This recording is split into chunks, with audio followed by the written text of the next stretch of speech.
The lion, you know, lions or the tiger, when they're hungry, they go hunting for prey. Huh?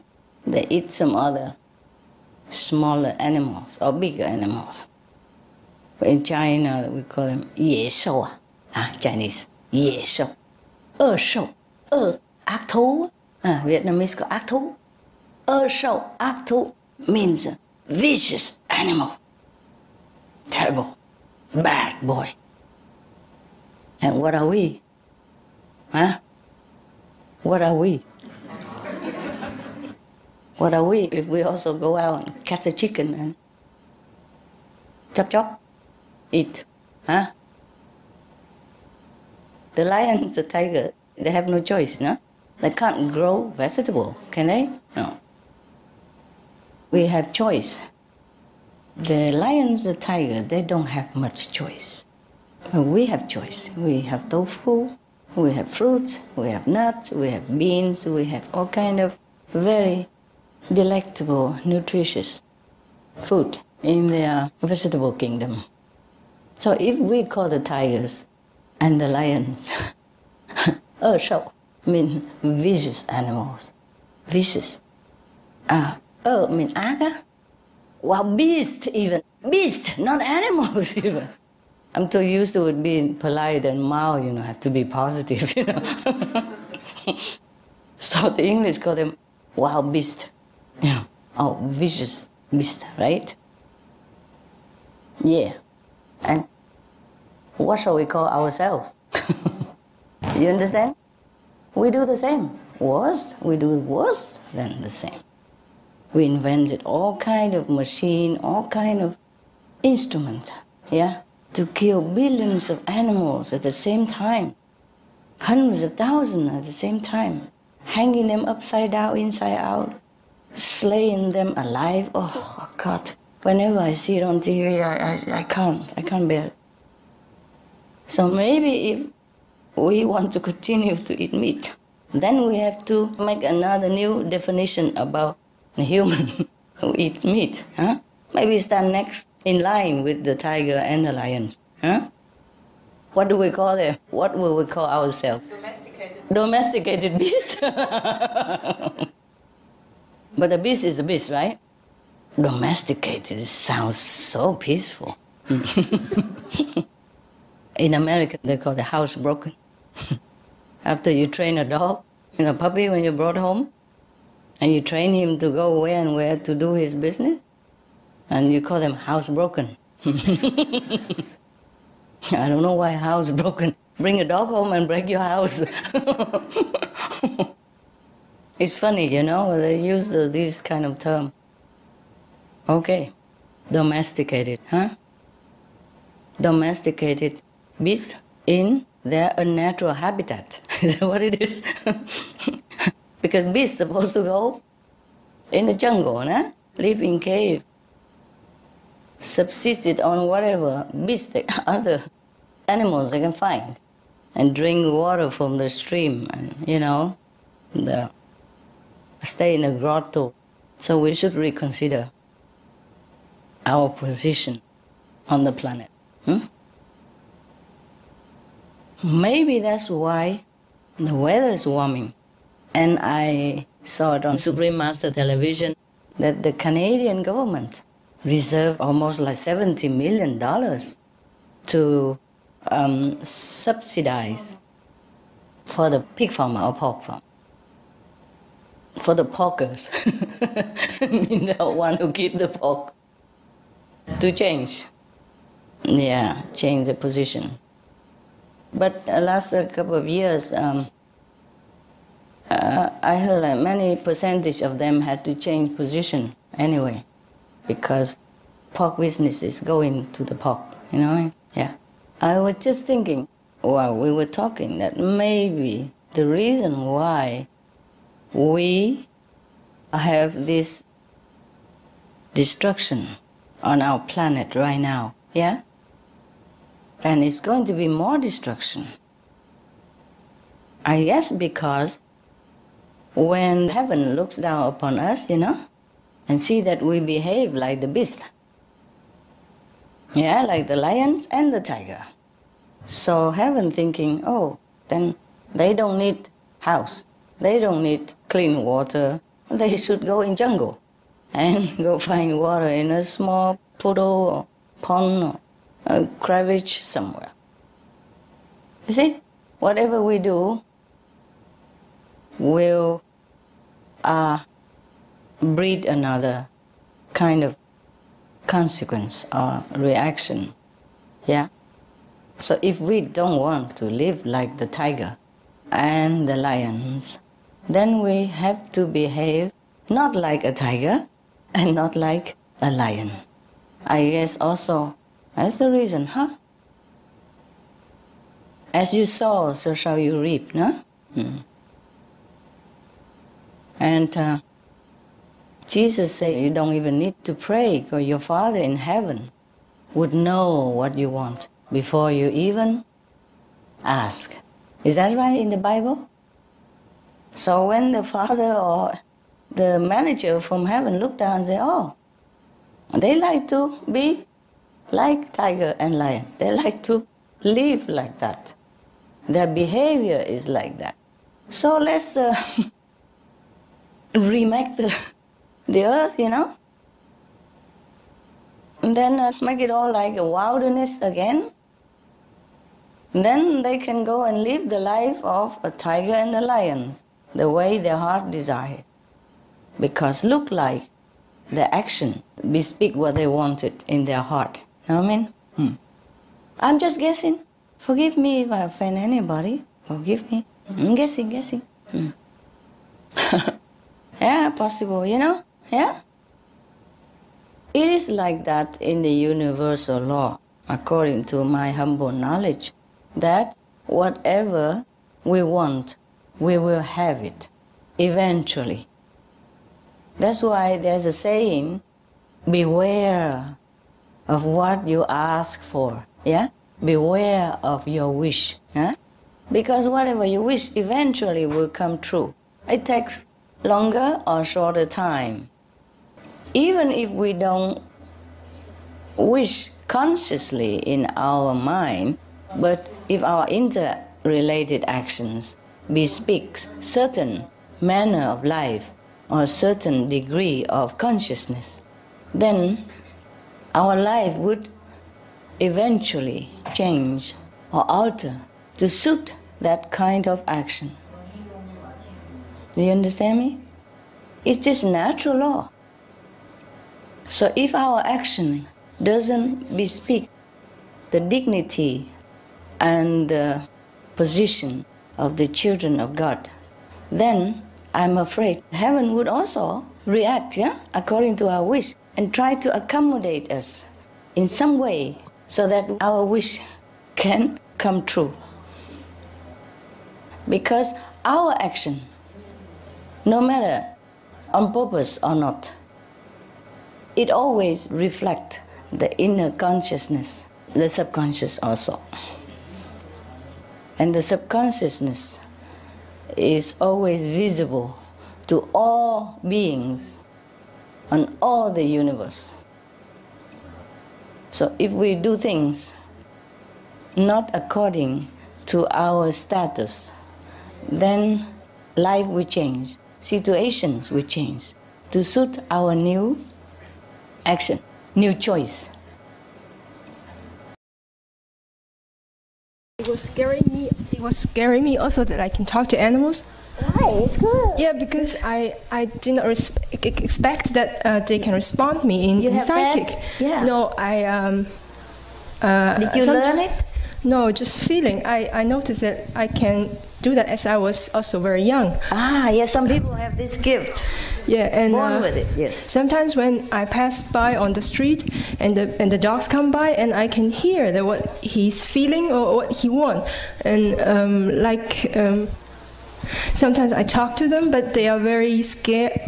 Yeah. They keep distance to people, you know. Yes. They have broken heart, and they can hardly believe anymore that people mean goodness to them. That's true. And I really try to tell you. Yeah, and I really try to tell them.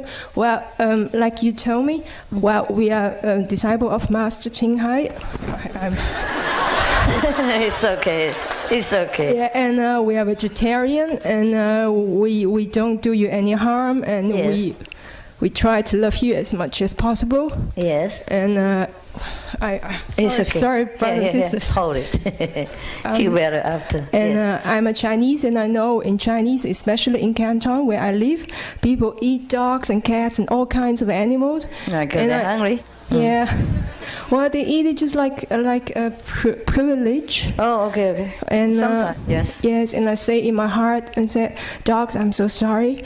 My country people, they do that, but I don't do that anymore. I'm a vegetarian. I'm vegetarian now, yeah. And they try to come to me and then kiss my hands and all this. I don't like this saliva, but saliva. Well, saliva. Okay. The but saliva it's okay. is antiseptic. Yeah, and sometimes even fish they can understand. The what? Fish. The fish to eat? No. Even the fish can understand. They can communicate with me. Oh, sure, of course. Our animal, they talk. Because I dive in November, and it's about 20 meters, 30 meters, something deep. They talk to you? Yeah, I saw them, and I just recite 5 names, and some very big ones, like this big, and they came to me, and they just watch me with one side of their face, because their face is like this, and they cannot see me with both eyes, and they came so near to me, and then I just keep saying to them, well, we love them. I try to recite 5 names and tell them, well, if you want to learn with Master Ching Hai, you have to be a human next time, and blah blah, and all this, and they just keep watching me all the time. They came so close. After you say that? And they hardly believe me, and they say, just like, okay, just like, I can hardly believe that there's such things like this. Like Master Ching Hai? Yeah. Oh, really? And cool. And then they come very near, and I feel they are more friendly to me. And well, we are not fish; we cannot stay too long. And then when we leave, they leave also. Yeah. But it's very nice atmosphere to feel the response, even under the water, because the ocean, it's everywhere. There's life, no matter big or small. Yeah. So and birds also, but I think. It's a big competition. I'm not sure I can love them as much as you do to them. So, and sometimes maybe they don't like to talk. Sometimes I feel that I can talk to them, but maybe they don't like to talk to me. It's true. It's true. So they don't always trust people. Yeah. And they don't have to respond. Yeah. If only a special occasion, if they need something, then they will talk. Otherwise, they don't. Sometimes you have to ask them, are you there? You want to talk? And they say yes. Yeah. If they don't say yes, then don't talk. Yeah. Sometimes they're in a bad mood also, leave me alone. Yeah. Then better don't touch them, yes. Yes. It's good that you have good experience. So at least you know what Dr. Doolittle is doing. Yeah, because these things are real, In America, for example, there are... many of, not many, maybe a few dozen people who do this as a profession. Yeah. And because sometimes the animal is sick and the owner don't know what to do and the doctor couldn't find the illness, sometimes the doctor even use these people to find out the sickness of the animals in order to prescribe correctly. Yeah, it's very interesting. But you have to talk from the heart center most of the time.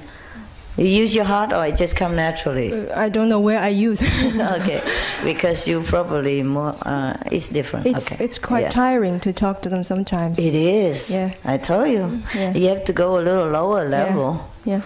And that's why I don't always talk to them also. Yeah. It's no need. It's no need. I don't even talk to you all the time either. You see what I mean?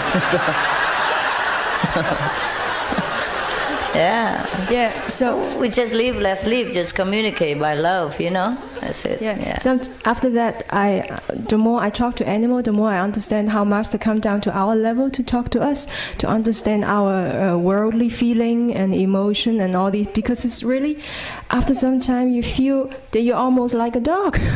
You're at that feeling. You have You have almost the animal feeling at yes, that. We are an animal too. What do you think? then for me it's sometimes difficult to climb up again, to remind myself that I try to be a saint, and then come up higher. It's okay. Yeah. You're still there, so it's all right. All beings have feelings the same. It's just that we think we are superior. Well, we are. We are more endowed with more intellect, and more ability to find things to survive.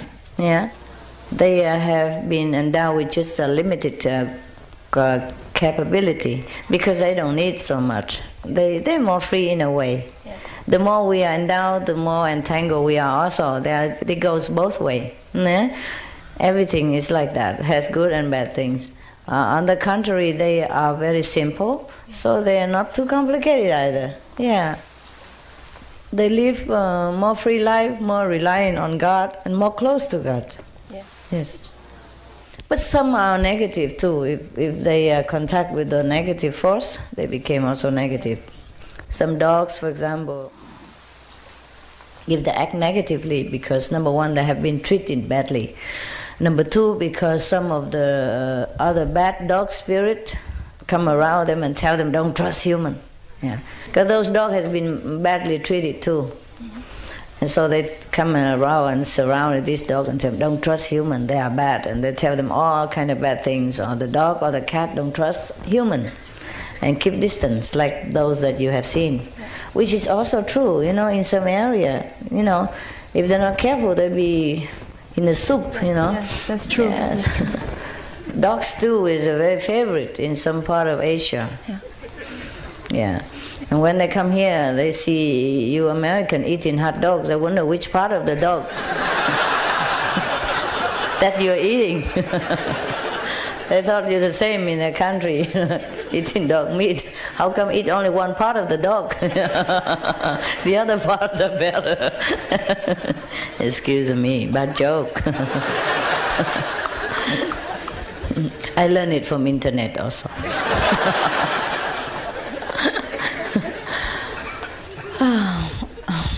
By the way, Master, I spoke also to a small gecko near the lady tent area. As I made a tent, they are inside, they are white, and the back they are almost like the leaves color, so brown, and then he tried to escape, and I tried to save him, and then he struggled and so in the leaves, and then I talked to him and said, so I try to help you, just don't move, don't scare me, and I will not scare you. And then he's still two times, and then say, I really want to help you, and then he lay down there and just let me use a dry leaf to help him out, and then I just put him out to the bushes. Yes. So he went. So that's good. Then I know that he knows what I'm talking. Yeah. Sometimes they don't respond, but they do know. No, actually, these days also drop dead by nature. Yeah, they can. Yes, they play can. dead, so that the predator don't eat them. Yeah, or that show that they're not willing to be eaten. Yes, this is their language. You see. So anyway, okay. The cow is from the 5th level. He sacrificed himself to come in and look like animals like that, just to help some of these cases. Okay, like in former life we don't have machine to plow the field. The cows, the ox came down to help. But what do? She give milk to our children. He plowed the field to us. And then we just kill him to eat whenever. This is not an act of gratitude. We human. We know the moral standard. If somebody did something kind to us, we in debt to him or her, we say, thank you so much. And how would we treat a benefactor like a cow in such a cruel way from the day they're born until the day they die? You don't see many of the documents, how they treat the cows before they slaughter even. It's terrible. I don't see anything more horrible than some of the humans' behavior. Very, very sad. Yeah. In India, the cow just roam around freely, okay? And so people just take milk from her because most of the cows, they have more than enough for the calf anyway. So they take some and leave some for the calf all the time. That then is okay, yes? And the cow is also willing to give, not like not. Just that the way we treat the cow from the birth to the death in many of the countries, so-called civilized countries, are not civilized. In fact, I would say barbarous. If you excuse my honesty, honest speech is like that. Really barbarous, the way we treat animals. In India, they worship the cow anyway, you know? Even if they take milk from them, they thank them. And they touch their body and put in their forehead. That means respect. How do the Indian people know? The cows really came from fifth level. I guess some of the gurus told them before. That's why most of Indians respect cows. But nowadays, of course, you don't see that much anymore. But I saw it with my eyes, that people really come, touch the cow, and put their hand on their forehead. That means it's a sign of respect, yes? Just like Indian, they touch the feet of the guru, and then they put it in their head. Or they put their head at the feet of the guru to show respect. They show the similar respect to the cows in India. Even they milk them. But they show respect too. You understand? They thank them. It's not the way many other countries do, you know. Lock them up all their life, they could not even move. And some as young as a calf already, they lock them in so that the calf don't move. So that when they slaughter them, the meat is tender and white. Do you understand this? How cruel can it be? Imagine you are locked up like that when you are a child, away from your mother, the moment you were born. And we call ourselves civilized society. It's barbarous, excuse me. I have no other word to describe it. I used to be in the convent in the 60s and 70s, early 70s, and I used to be afraid of cows because whenever we had a 5-acre land and there was fence, and we used to help, the cows would help eat the grass and stuff like that, but I'd always climb over the fence and they'd chase me, and I was so scared. And then one day I just decided I wasn't going to be scared anymore. And I had this one cow as a friend, and she came to me one morning and told me that she was, a family had raised her and they were going to use her for meat. So she came to me one morning and told me that she was going to be slaughtered. Oh. And so I don't know how I did it. That they even know in advance, and you think they don't know anything. So eat all that meat, poor thing. Yeah. I don't know what I gave her to eat because we used to make the little wafers for the communion. Yes. And we'd feed that to the cows. But for some reason, I gave her something that when she did die and they did butcher her, her whole body was contaminated with something that they don't eat. The family couldn't eat it because she didn't want to be eaten. Oh. So they wound up bringing everything back and then burying her remains in the ground. So she wasn't eaten. Not one part of her was eaten. Wow. Yeah. Why doesn't she want to be eaten? She didn't want to be eaten by a human being. That's all. I can't explain it. It was just... Yeah. None of them are really willing to be eaten that way. They don't mind giving you milk, you know, and when they die you can use the carcass in whatever way, but they don't like to be just forced, butchered and then eaten like that. You ask any of them, they say no. It's not the natural way. It's not a natural way they should be born to be doing. Of course, if you're hungry, you have nothing else, and you ask their permission, they lay down their life for you. They would. all of them would do that. But you eat just for the glutinous thing, this is very bad. Even plants, they also complain if you just eat for the sake of it. So respect all life. When you eat, you pray and you offer to God, and that was the right thing to do. Yeah? And thank them. Thank God for making them, and thank them for sacrificing their life for you. But plants are the least, the least, harmful, yeah? Because they're not moving too much, and mostly they're not as conscious. They're still evolving. But still, even if you eat them with disrespect, they gruntle. So this is a good idea that you come and talk like this, and people would be more aware of animals' feeling, and they're great beings. Yeah. You can learn a lot from them. Sometimes you ask the Maltese and they will tell you that love is the best thing. The Maltese is very loving. They call them million kisses dog. He always love you, kiss you all over all the time. They used to be very, very beloved in Europe. I came from Malta Island, next to Spain. It belonged to Spain. That's what I call Maltese. They would tell you that love is the best thing, and fear is the next best thing. When you're fearful, you try to learn things, and you have more knowledge. But when you have love, you just know. You don't need to learn. If you have love, you just know, and everything would just easy. Yeah.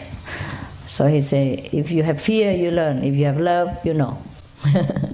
It's very good, though. So I feel sorry for a lot of people who are just, munching, eating, and harassing and mutilating these great beings. In the Bible, God say, I make animals just to help you, be your friends. They're really helping us. The cows help to fertilize the land and to give milk to some children who doesn't have mother's milk, and give milk to any being. Other animals as well, and give us cheese and milk. They don't mind doing that, but in a natural way, not like now, like with the machine. It's so painful and all that stuff. So I rarely eat dairy product. Not that I'm fanatic, but I don't like since long, before even I practice Kuan method. I rarely take milk or any dairy product. Actually they are the second mother to many babies, to many of us. And nowadays, most of us grow up with cow's milk. So how can you slaughter your mother? Huh? In China and in Vietnam before, in Asia, we have second mother like that. Like the mother who's a wealthy lady doesn't want to feed the baby because too much inconvenience. Then she always hire another mother who has a baby herself but have plenty of milk, so they both can drink from that milk. We call that the, wet nurse, yes. And how can you slaughter a wet nurse like that? Yeah, we even call that like second mother or nourishing mother. Yeah. So how can you do that? Huh? Yeah. In our country, we're very grateful to this kind of mother as well, Yeah. We call it just like, not wet nurse, but wet mother, or maybe godmother. Yeah, or adopted mother, or nourishing mother. And we have respect for these mother too, a second to our mother. So, it's the same if we do that to the cows, as if you slaughter a mother who gives you milk. So it's incredible how people can do that. I'm really sometimes very startled at our ignorance of the nature of creation. 就是说，我们应该如何保有师父对我们的爱与加持力，然后去帮助别人。问题，谢谢。我们应该打坐。 真的是这样，严肃的。我们那个概念呢要改，我们概念是要往打坐那边集中的。OK， 一定要打坐，任何的不重要的东西要那个放下来才行，不能都说行住坐卧都是禅。行住坐卧都是禅，就是你在山上一个人，没人烦恼，你不用生存的，不用跟谁交往的，是可以的，也许可以。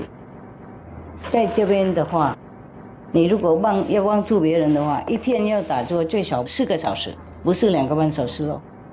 2个半小时够用给自己，一点点分给别人而已。如果要帮助别人，比方说这样，要最少4个小时。好，那么简单，打坐就是很重要。你那个问题哈，一定要打坐就对，决定要打坐，不是说因为师父讲的，因为你不打坐你会死的，精神会死的，身体会累的，真的是这样，我不开玩笑哈。从今天一定要知道这样子，我们打坐真的要用功，随时能够什么时候打坐要打坐，5分钟也好，2分钟也要集中，随时都要保护自己，不然我们在这个世界污染那个程度太高了，破坏力很强了，我们随时都会被伤害的。即使我们吃素善良了，还是被影响的，所以只有打坐，精神要注意力要集中，才能够保护自己。特别这个时候考验很多。世界如果没传的话，就快末日了，所以我们要尽量打坐 ，OK？ 真的，我们为了帮助世界，我才不得已让你们出去工作，不然的话，如果没有世界末日的话，我就劝你们随时打坐，因为我们如果打坐不够也不能帮助世界的。如果方便的人打坐不够，要帮师父忙也是很难的。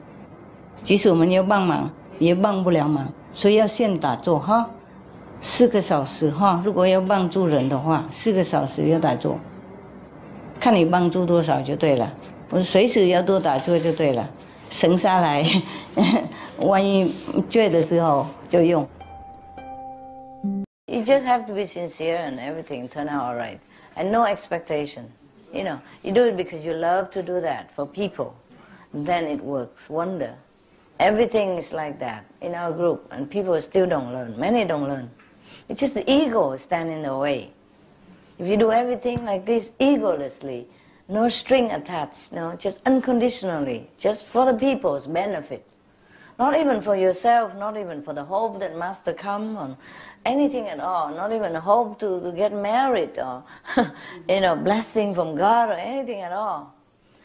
Then it's wonderful. It feels so good to join this kind of group, and to help or to interact with these kind of people.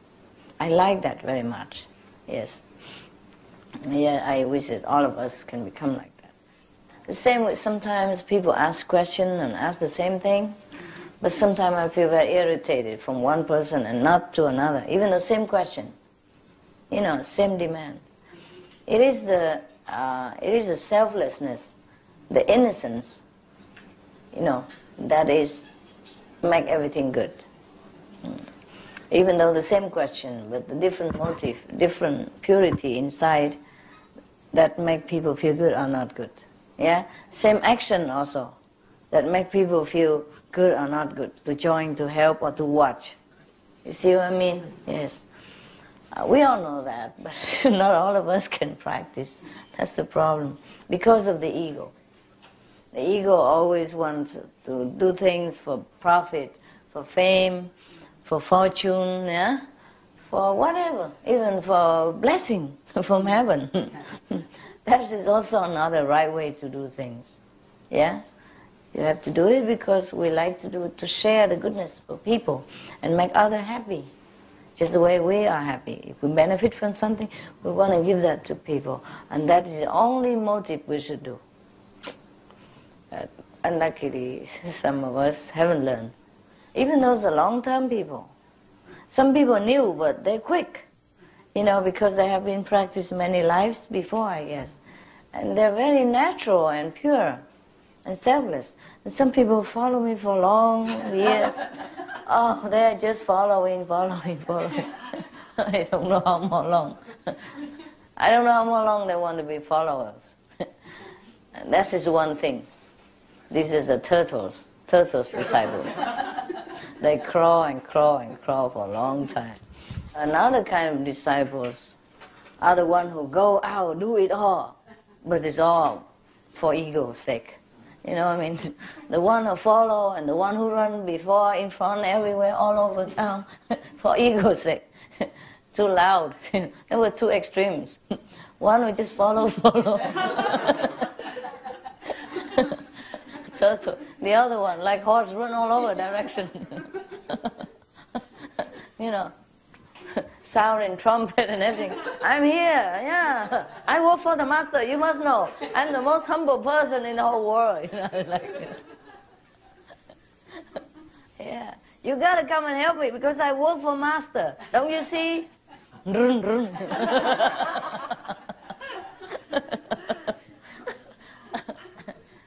Yeah. Just do it naturally, no expectation, nothing. But not just doing it, do it intelligently and unconditionally, casually, you know, naturally. Yeah, so sometimes people do the same thing but don't feel the same. Feel so fresh, you know. Are you happy, master? Please release your hair for a little while.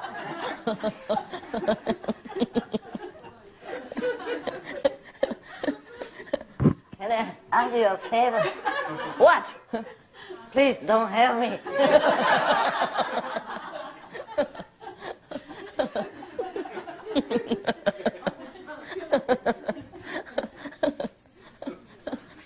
Oh. What do you mean don't help you? I gotta help your mission. Okay, at least postpone it for now. let me breathe first. Oh, give me a break. Yeah. You can't scold them, they're helping. So, there's so many extremes, you know, in our group.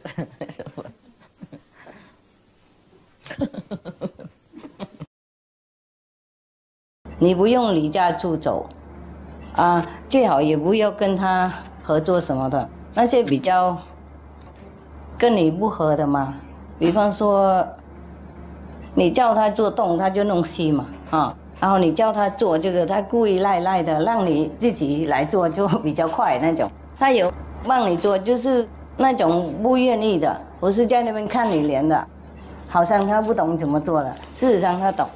因为为了要跟你赖啊，要吸引你注意力啊，等人跟小孩赖皮一样的，他知道怎么做，就是做赖赖的，做的不好，让你自己来做这样子，免那些人，不用跟他们那个一起工作。那些比较烦恼的人，比较不合作的，比较没默契的哈。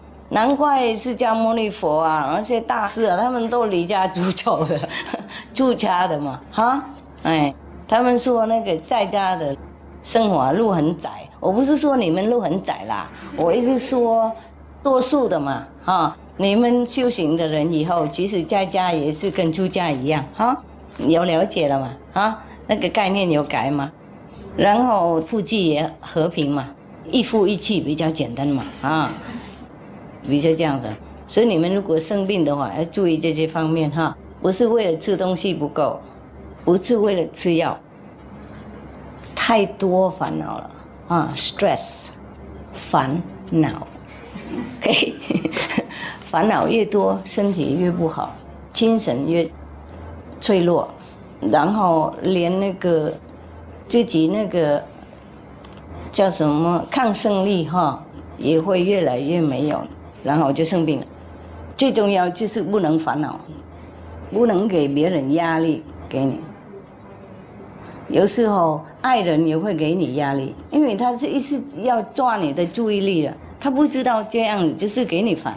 爱是要无条件的 ，OK？ 爱不是要抓人，爱人跟那个占有心不一样OK？ 有一些人他说他爱你，不过他真的是占有心太高了，然后他让你那个很精神、很疲倦。然后为了他爱你，你又不好意思讲什么，又不好意思离开，又不知道怎么跟他隔离。如果一夫一妻的话，可以讲没关系；如果家人太多的话，每一个都不同了，就会很累。他们不是故意的，就是本身就这样。还有前世的业障的关系，前世业障的关系，这样子。那些以前的那个敌人啊，就回来就会当爱人。我当爱人也会很累，免他，让他工作远一点，不要跟你直接一步一步这样子一起分享工作，那个不行了。他越帮你越忙，他越爱你越累呀，就这样。OK。Master, I'm a new initiate. I have read a book which is called The Conversation with God. You know that? Yes. Yes.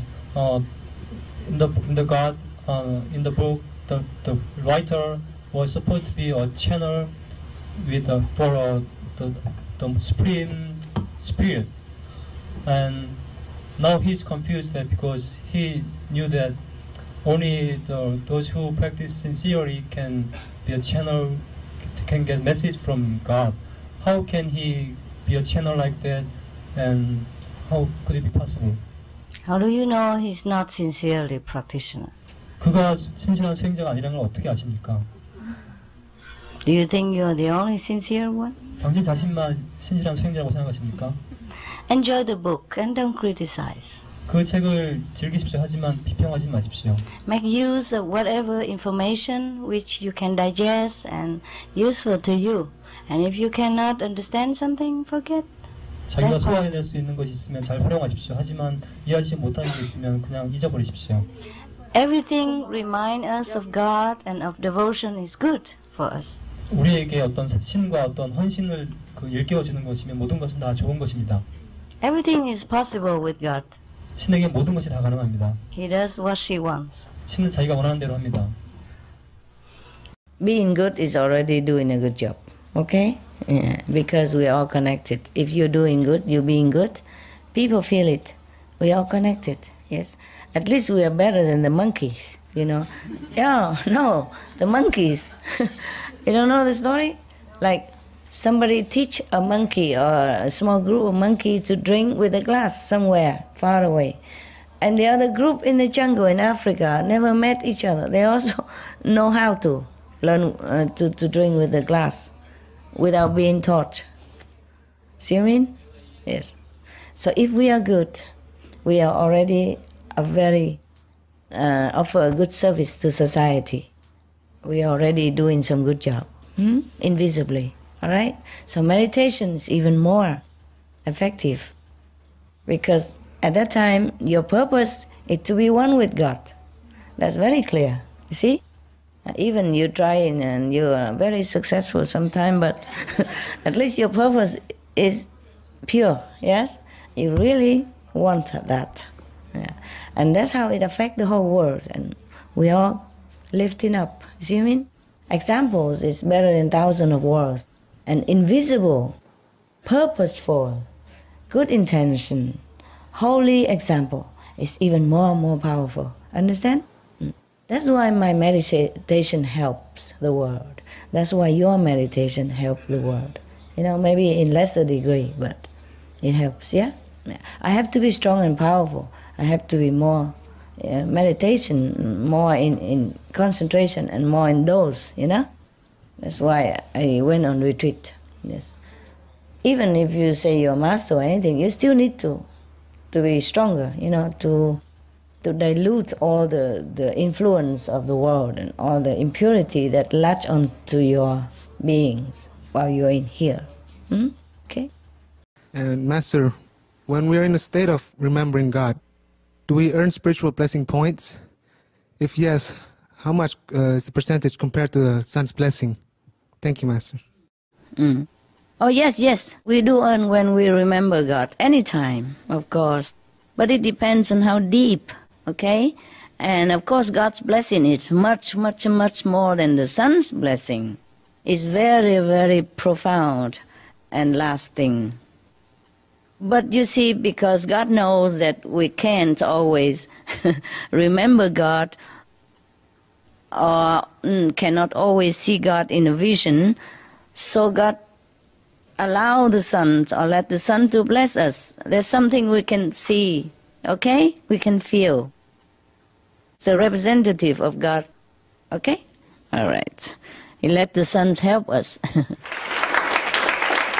In the book, he read that there are about billions of enlightened masters in the universe, and there are about billions places where the masters, enlightened masters exist.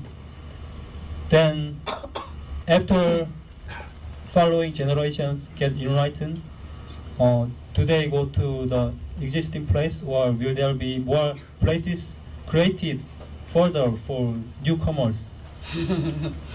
There are plenty of places already created. 이미 많은 곳이 창조되어 있습니다. Heaven is not like a room. It will be full of people and then close the door. 천상이란 것은 사람들이 많아서 문을 닫는 곳이 아닙니다. Yes, it can expand infinitely. 무한히 늘어날 수 있는 것이죠. And there are billions of master, more trillions of master in the universe, but there are trillions of also planet.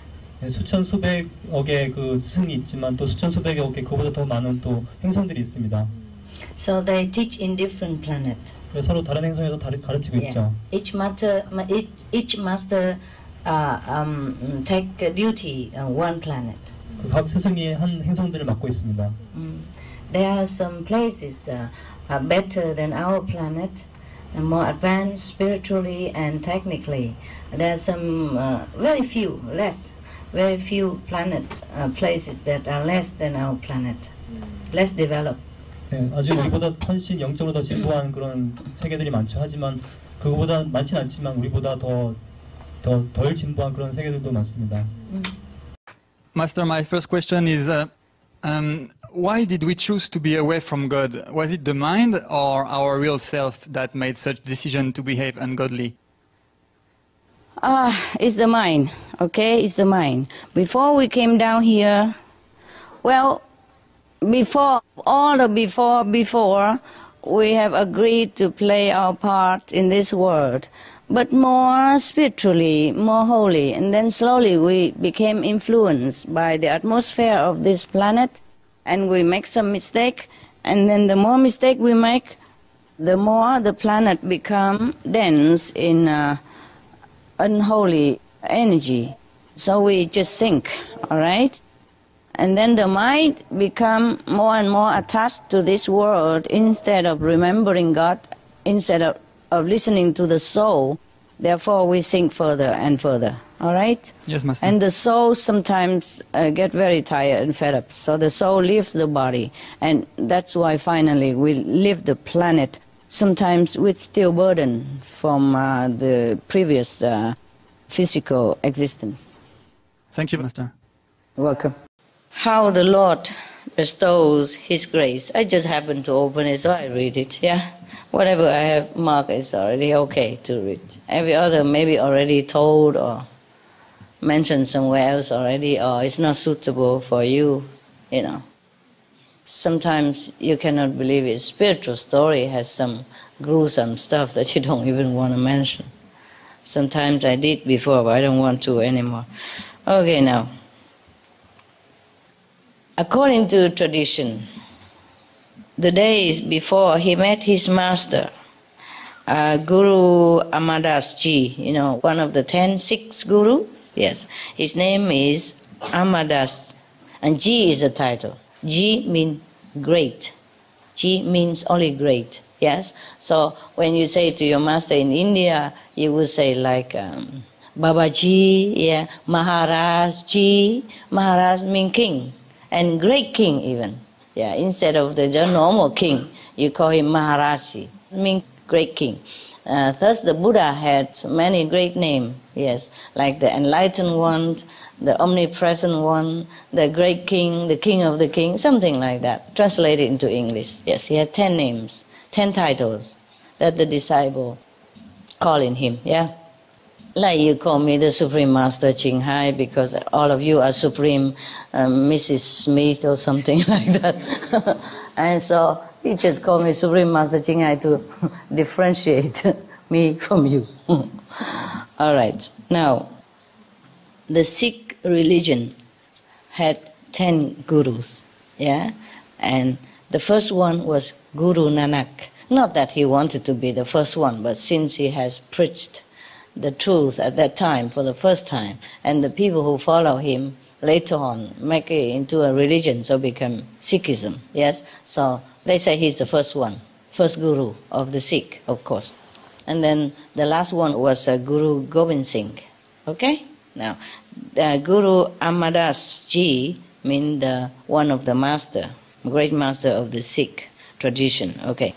Before he met his master, and later he himself became a master. Okay, we shall see as the story unfolds. The Guru Amadas Ji went on 20 pilgrimages to holy places in India. 20 is nothing. In India we have 20,000 pilgrimages places. You can go the whole lifetime and never finish all the pilgrimages, yeah? I went to some of them, you know already, right?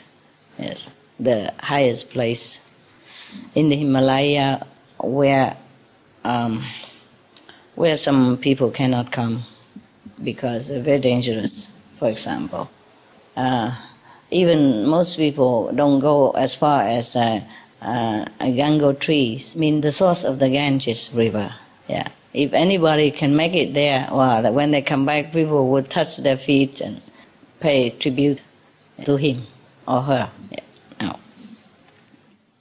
Okay, so he went to 20 holy places in India for pilgrimages. Okay, now when he was making his last pilgrimage, he met a young and celibate ascetic. So the ascetic asked him, "Where are you going, sir?" In India, we have many ascetic young people who became sadhu. Sadhu means monk, I told you yesterday, who became monk and wander around, living from alms, and just meditate and walk around, and whoever asked him about philosophy or God, then he would tell. Yeah, if nobody asked, he just walk around India, lending blessing to everybody as he goes. So at that time, the future Guru Amadas answered him first. "I am on the way to the Ganges to bathe in its holy waters. And where are you off to?" he asked the ascetic. So the young ascetic also say, "I am also going to take a holy bath." Accordingly, both of them joined company and became good friends as they trudged along the road together. They finally reached Harvard, bathed in the Mother Ganges. In India, they call Ganges not the river Ganges, but they call it Mother Ganges, or Holy Ganges, or Ganges Ji, or Sri Ganges, means holy Ganges. Yeah? They don't say Ganges River. They worship the Ganges water. It has also some legend to it, you know, like the water that you take from the Ganges River, provided not a very low stream, you know, not by the end of the stream. You keep it in the jar for many years, it will never go bad. Yes, and people keep drinking from it without much, you know, hygienic filtering like the way we do here, and they don't get sick. Yes, always very clean. And it is said that some scientists make a research about the water, and the water has no bacteria. Yes, probably it runs straight from the cold Himalaya mountains. Yeah. When I went to the source of the Ganges in the Himalaya, the very source of it, I saw the water truly dripping out from the ice. Yes. And it becomes such a big body of water like that. The water really came from the ice in Himalaya, in the glacier. Yes, and it dripping down into become a river like that. Yes, but the glacier was big then, you know. But they worry now that the glacier also become less. I'm worried too, because suppose we don't have any glacier in the Himalaya region and the water will not be melted out from there anymore, then the Ganges will be gone. And millions of people will be without water. That would be catastrophic for them. And many of the rivers are running dry right now also, according to reports from researchers and scientists. I hope we make it in time. Now, so both of them bathed in the Ganges River, the Ganges Chi, and then made their way back to the Punjab. Punjab is one of the very big area, province in India, yes, where Sikhism came from. Mostly people there belong to Sikh tradition, Sikh religion, okay. So they both went back to Punjab. By this time, both of the holy men had much love and regard for each other. As a result, when they reached Guru Amardas' house, he asked his friend to stay with him for the night. The ascetic, after taking hospitality from the future Guru Amardas, eating with him, dining with him, drinking with him, and then he's going to retire to bed now. And before he went to bed, he asked the future Guru, "How long have you been initiated?" If you are initiated, that means you have a master. In India, that's normal like that. It's taken for granted that if you're initiated, that means you are already wholly into some really God-connected lineage. Not just anything, not just ritual, but truly initiated into the tradition of connecting with God. Just like the way you are. Yes? Like you truly see the light by initiation. You truly hear the sound of heaven, music of heaven, by the time you are initiated. That is true meaning of initiation. Okay, so now the ascetic asked the future Guru, "How long have you been initiated?" He was thinking the future Guru was also initiated like him, by one of the Sikh master at that time, because at that time one of the Sikh master hold the key to the kingdom of God. Yes, they are transmitting this holy light and holy music to the people. Okay? Yes. So he said, "How long have you been initiated?" Since they are in Punjab, the Sikh master must have his headquarters there. So the future Guru Amardas said, No, I have not been initiated. I have no Guru. So you see what I mean? That means only when you have a Guru, then you have initiation. All right, now. And then the ascetic was very surprised and exclaimed, "Is truly you have no Guru?" "Oh, if I have known this before, then I would never have taken food in your house. Now I have lost my spiritual merit, all of them, by being in your company and eating your food." He was, exclaiming like that. So he was very, very greatly upset. He rolled up his bedding and left the house without any more ado, not one more word from him. Guru Amardas was very much disturbed by what had happened, of course. So he thought to himself, "Here I am, already 72 years of age, and still I do not have a Guru. Oh God, shower your grace on me by sending me a master, and quick, I'm too old already." Well, normally, Guru don't initiate people at 72 years of age anymore. Let's see if he has any chance. All night long, he prayed and prayed and prayed, and not sleeping for a single moment. When dawn broke, he heard Ambro, his nephew's wife, reciting the Sikh scripture, the Japji Sahib, that is the grand Bible of the Sikh religion. So, as she was accustomed to every morning. At that time they recite the teaching of the master, of course. Né? Just like now you put on record player and play some of the DVD or the tape, yeah, from master. Now you have it so easy. You don't even have to talk, you don't even have to read. You just push a button and I read it for you.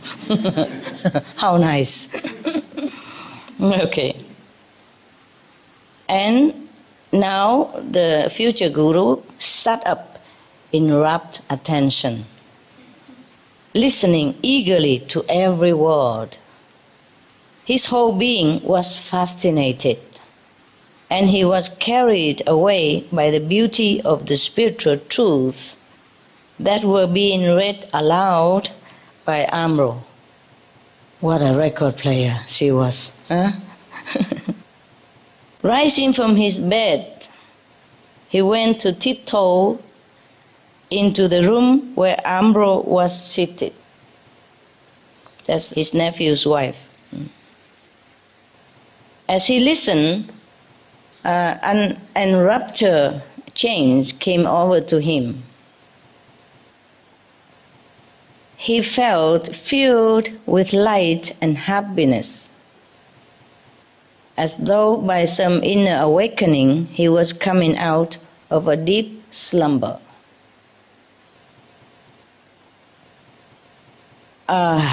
He asked her, "Who is the author of this scripture?" So she said, "It is the teaching of Guru Nanak Sahib, who appointed my father, Guru Angad, as his successor." Now we come to everything. Wave upon wave of blissful love swept through Amada's being.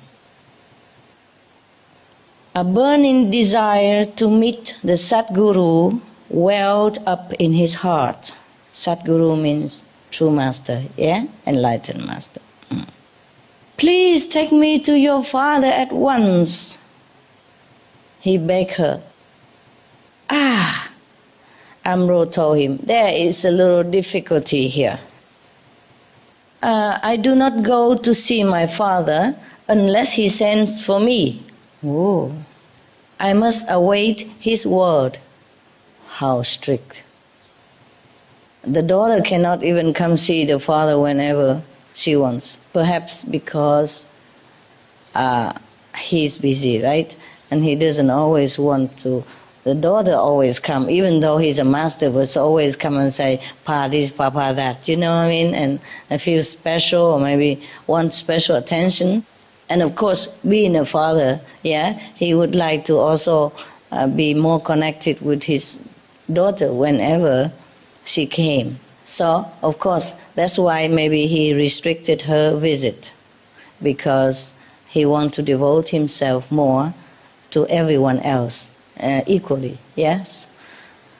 Well, similar, I don't see my family that much, only now and again they come. Whenever they come, just like you.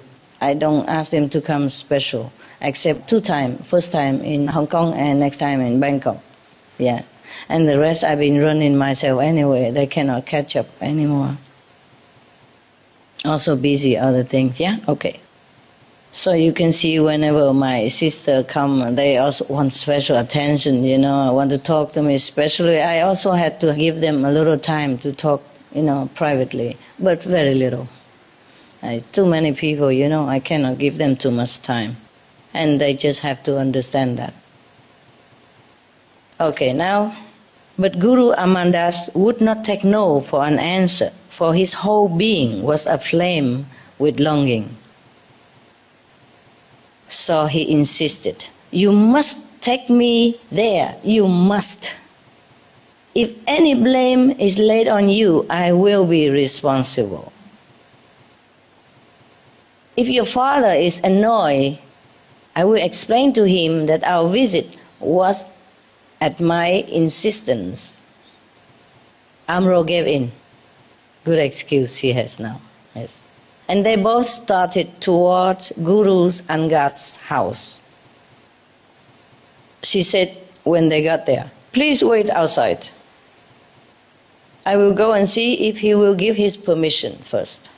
Oh, what a difficult time, truly. Even daughter cannot have any priority. So this is a true guru, yes? He treats everyone equally. If none of his disciples can come to his house at random and demand things like that, and he would just treat his daughter in the same manner, yeah? She also cannot randomly came visit him or demanding things like that. So even at the insistence of the future guru, Amadas, she still need to respect his order. So she say, wait here, I go get his permission, if he grants it or not, okay? Entering the house, she met her father coming towards the door. Good morning, my dear daughter, he said. Now that you have brought your uncle here, why make him wait outside? He knows already. Please tell him he is welcome in my house and ask him to come in. Right, wonderful. Good master. When Guru Amadas found himself in the august presence of Guru Angad Dev, or Dev, or Sahib, or Ji, similar. Dev means godly, like, yeah, Deva, yeah, divine. And Sahib also means grand, holy, something like that, yes.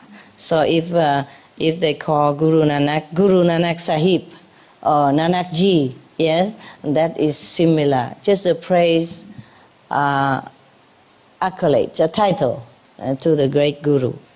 So when Amadas found himself in the august presence of Guru Angad Dev, he threw himself at the Guru's feet and begged him for the gift of initiation into the secrets of Nam, initiation, yeah? Nam means, the true word of God, the true name of God. Remember? They call it Nam, okay? Yeah. Mean the truth, yeah? The secret of the universe. All right, Nam. N-A-M, yes. That is also one of the words for the truth, yes. All right, the Dharma, yeah, okay. Knowing already of his merit and intense love, Guru Angad accepted him as a disciple and in due course dyed him in his own spiritual hue, color. That means, giving him all the merit, all the knowledge, all the power that the master has. For Amadas, because he was so sincere, so longing and so humble, yes. People who have found the Guru spend meaningful lives. Unfortunate are those who spend their lives in worldly pursuits and have not found the way to God realization. That's a comment of the book author or whoever narrates this story. This book is from, Beas Radhaswami Beas, from the great master Baba Sawan Singh. Now, even in India, the people, most of them are holy themselves. They still try to seek a master to impart to them the true knowledge of the kingdom of God. It is a pity that other people elsewhere do not realize such importance, because we have so many doctrine, so many scriptures, and everybody keep reading it and mistaken that for the spiritual realization. Yes, the holy books of any religions are the spiritual realization, but of someone else, of the people before us, of our ancestors. So if we want to have the same spiritual realization like they did, we have to do the same what they did. We have to go look for a true master. who can impart to us the light and the teaching of God, the words, the music. Lacking of vocabulary, they say it's the words. Or Nam, or the spirit, the music of the sphere, heavenly music, the teaching of God, etc. It's all one, it's all the same. Without this light of God, without the music of heaven, we could not truly realize God. We could not truly shake away the dust of our ignorance, and we could not burn off the karma, the bad retribution that are waiting for us, that has been accumulated life after life and are waiting for us every life that we come back into this physical abode. Okay, so he's over 70 years old. But of course, he can be initiated. In another story I have told you maybe a long time ago in Chinese, that he has become one of the Sikh guru. He lived until 120, so he has some years to take care. And he has proved to be a very humble but great enlightened master.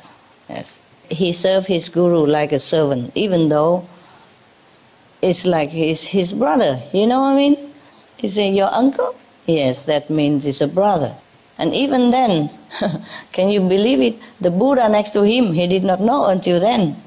And until some young ascetic has awakened him to know that he's nothing without a direct connection to God power. And the God power is within you. But if it's not awakened, then he just sleeps. Yeah? And no matter how many pilgrimages you have done or are going to do, it's no use because you're not connected.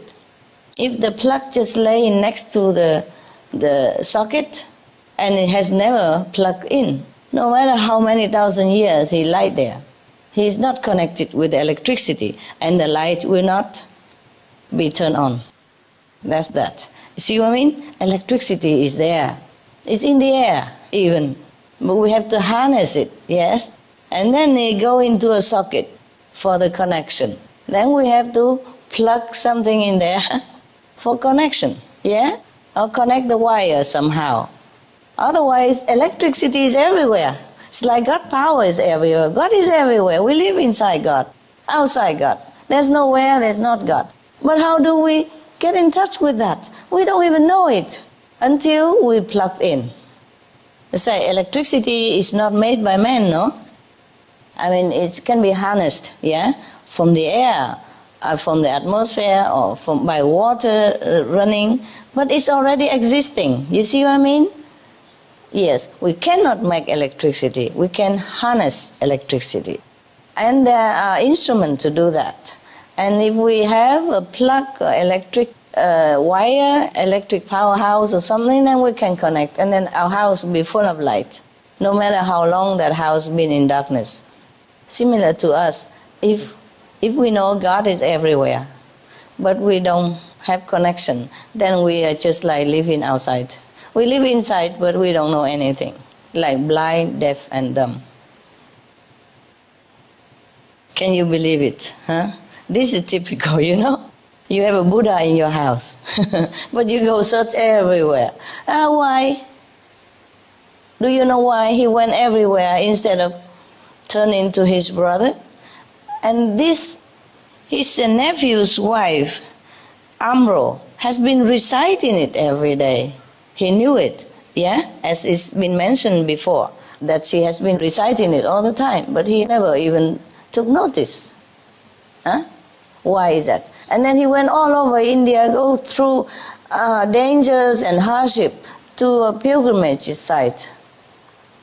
Anybody know why? Why did he do that? Huh?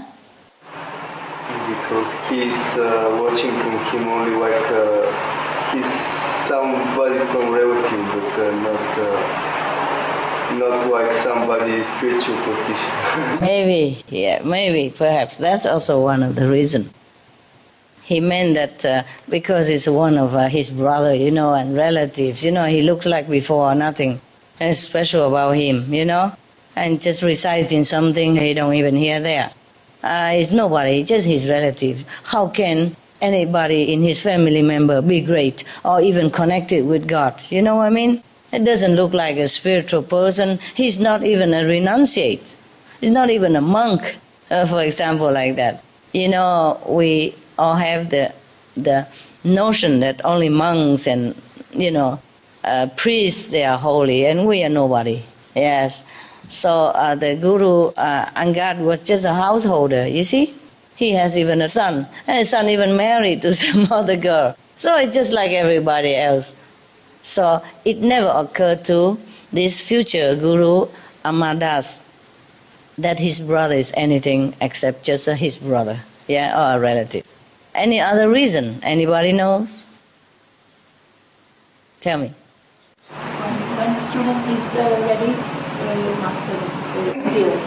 When the student ready, master appear. Yeah, well, that's traditionally, yes. But any deep-rooted reason why he go all over India for pilgrimage, in such a dangerous and remote place, instead of looking next door? Tell me. Why did he do that? Any other obvious reason? Because I think that it must be special. But how? How does he think like that? You almost there. It's too easy? Yeah. That's true also. He said that because he thinks it must be special, those places. Because everybody went there, yeah? And it's like ingrained in everybody's mind that you have to go to such a pilgrimage in order to clean your sin. Yes. And also she said that it's too easy, to go next door to get the gift of a spiritual connection. He thinks it must be more complicated and hardship than that, of course. That's correct also. You see many people go and walk many hundreds of miles. Every one step, they prostrate on the floor once. And every 3 steps, they prostrate 3. Go all the way from their home with all their saving money, forsaking everything and time and family in order to do this kind of pilgrimage. The Chinese, they call it Ibu, Ibai, Sanbu, Sanbai. I mean, 1 step, 1 prostration, 3 step, 3 prostration. To show the sincerity and the respect for the pilgrimage site that they are going. Yes. To the holy places. Like for example, you want to go from here to Lourdes. Yeah, where Mother Mary appeared, in the cave. Yes, remember? Okay. Lourdes is near to the border of Spain. If you want to go, you get the map and it's there. A lot of people go there every year to get healed or just to hope for healing. Now suppose you go from here to Lourdes, if you are in India, and you want to show your sincerity and great devotion, you walk. So you walk 1 step, you prostrate yourself on the ground, the full length. That's why the Tibetan people, when they go pilgrimage, they have to put wooden shoe, clock on their hand and their knees and all that. So they just, slide themselves full length on the ground. Keep doing that. If you don't have this wooden clock, you'll be dead. Your hand will be gone by then, because it's many miles and through harsh weather conditions, You never know, sometimes there's snowstorm and all that. They are in the high Himalayan ranges, anything could happen. But such a longing and tradition, then they have to do it. Originally, some people did that when they go pay homage to a living master, But after the master is gone, people just continue to do that. And the longer the distance, the longer the merit. That's what they believe. But it cannot be so. If you don't see the light and you don't hear the music of heaven, you are far from where you want to go. The true place of pilgrimage is where you can contact God, right? God's abode, which is within you. So you could worship yourself Every day, 2.5 hours at least. And check in for yourself whether you're still there. You are the light. You are the music. You are the essence of God. So if you plug in this house, or you plug next door's house, or even in a gas station, it has electricity. You can charge your phone or do something with it. But if you don't plug it in, electricity is there, it's useless to you, and you can never feel it. Yeah? Why did the future Guru Amadas go all over India to do pilgrimage? You know, through dangers and hardship. Why did he do that? Or why did everybody else do that? Now even. Can anybody tell me the main point, the main reason? Because they see other people do that and they copy the same. They think that's the only way. Yeah, it's true. It's like a tradition already. Yes, yes. Because they've been doing that over centuries, and everybody has to do that or else it don't look like holy, you know? They make it even a tradition, like if you believe in certain faith, you have to go certain places. If you didn't, you have to go at least there once in your lifetime. Otherwise, you are not a true believer of so-and-so religion. It's true when the master is alive. Any master, when he or she was alive, it is necessary for us to come and see him or her once. Even if you've been initiated afar, yes, of course you want to see him or her, you know, your master in person. You would feel much better than just be initiated by a representative, yes? And being in the presence of the master has a different feeling, right? Do you have a different feeling? Of course, yeah? That's why you keep coming, huh? And never enough, right? You're rushing one day notice and running and flying and whatever. Okay, you do have a certain feeling, right? You feel uplifted, you feel happy, blissful inside. That's why you come. But I'm not sure if you go in to touch a stone or touch an old temple where the master used to live would give you such a feeling. Did it give you any feeling when you go to such a pilgrim? Any of you? Pilgrimage? Huh? Does it feel the same? Yes or no? No, huh? Some of you did, and before, yeah? It's not the same, right? Yes, yes. I also went on pilgrimages before, just because I had nothing else there. I was also searching, like everyone else. Searching is good, longing is good, but we have to search in the right place, yes? Remember the joke I told you? There was a guy who lost his key in the house. And he went outside searching under the street lamp. And somebody asked, "Oh, what are you looking for?" He said, "I'm looking for my key." "Where did you lose it?" "I lost it in the house." "Then why did you look here?" He said, "Because here is brighter." Easier, right? It's like choosing the easy way. But easy way is not always the correct way. That's the thing. I also sometimes lazy, you know. I look for the easiest way possible to solve some domestic problem in my house. And I end up always have to go back to the correct one. You know, if you can work less, why work more, right? But the thing is, sometimes it doesn't work that way. Sometimes I try to, not because I'm lazy, but I try to save work for my assistant. You know, why don't we try this first? And then it doesn't work. We always have to try the other way, yeah? Or I want to teach them the easy way is not always a good way. Yeah, not always the correct way. The thing is, people do not know what else to do also, yes? And they did not sow enough merit in the past life, or they don't have enough the connection with some spiritual practitioners, so that they don't have a chance to know the truth, yes? Or where to get it. Or where to contact their great self within themselves, the God within themselves. Every master say that God is within you, yeah? Even Buddha nature, you have it. Yes, like the Buddha, exactly. Yes, every religious scripture, even the master has gone away, has been ascended to heaven, and the scripture left behind also tell you God is within you. The kingdom of God is at hand. Yeah, you are the temple of God. And seek you first the kingdom of God. Where to seek? If the kingdom of God is within you, of course we seek within ourselves, right? But how? You see? We seek all over, cannot find. Until somebody plug it in. That's it, very simple. Now, if the house is all dark, of course you don't know where to plug it, yes? But the electrician, or the one who already lived there, know where the socket is, yes? And then he, even with his closed eyes, he know where it is and he go plug it in for us. That is the thing. Even if it's in our own house, but if you're not used to, you don't know where it is, it's difficult. Yeah? Okay. So that's that. So far, you have talked only about Jesus' death.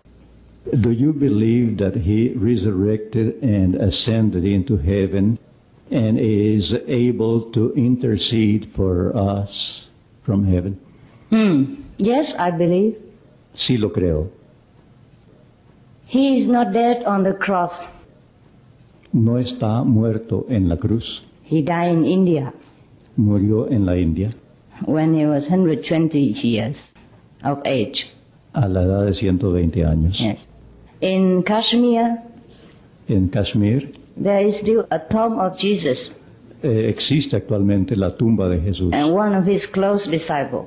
Y de uno de sus íntimos discípulos. You may visit it. Puede visitarla usted. Outside there's still his name in Arabic. Tiene el nombre escrito en arábico. Jesus Staffus.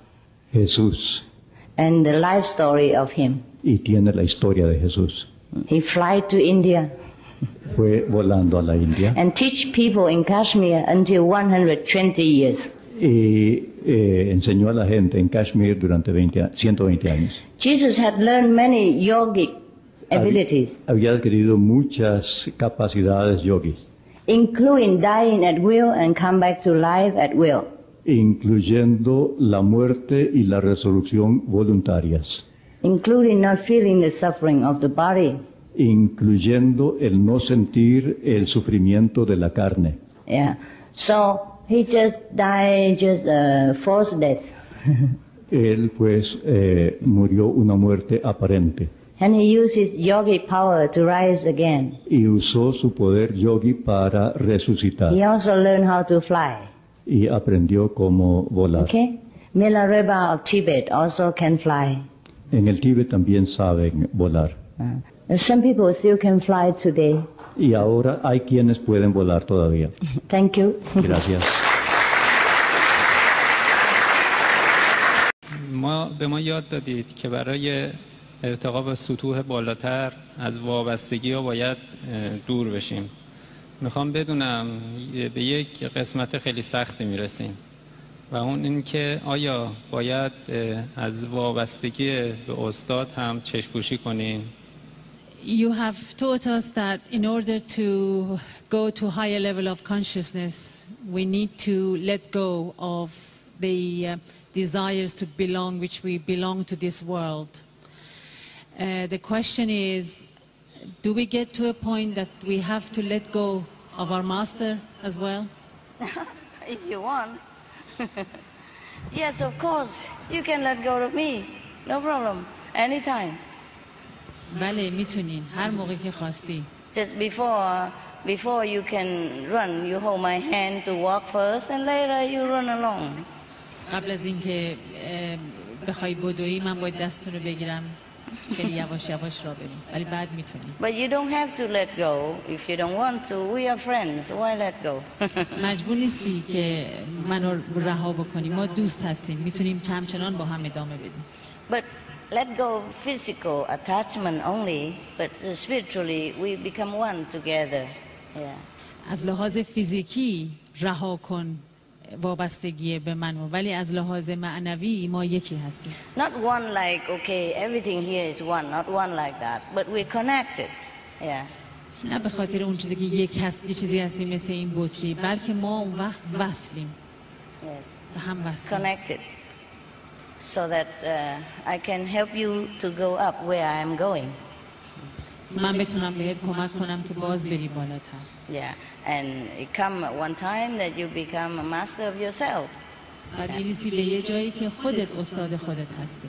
But you let go, like, I don't know, it depends on people, you know. I don't know if they can let go. After 20 years, they're still crying when they see me. I don't understand these guys. So maybe you can teach them how to let go. میگم بعد دیگه بستگی داره که آیا میخوای این کارو بکنی. ببین بعد از 20 سال اینا هنوز دارن گریه میکنن و نمیتونن رها کنن. I guess we become like very deep friendship. به نظر میادش که ما یه دوستی خیلی عمیقی اون وقت خواهیم. So we will not feel attached about the physical body or nearness, but we feel very close together. ما اون وقت احساس نمی کنیم که فیزیکلی به هم نزدیکیم ولی یک احساس نزدیکی دیگه ای داریم. Yeah. Okay. Thank you, man. You're welcome. Any more? من که خوشحالم چون من نگران این بودم که شما بگید که باید دیگه به من وابسته نباشید. I'm glad because I was worried that you would say no, you should not depend on me anymore after a while. I should not depend on. Oh, yeah, okay. I'm glad that I don't have to let you go. Oh, that's a different. It's not attachment. It's just the oneness of feeling.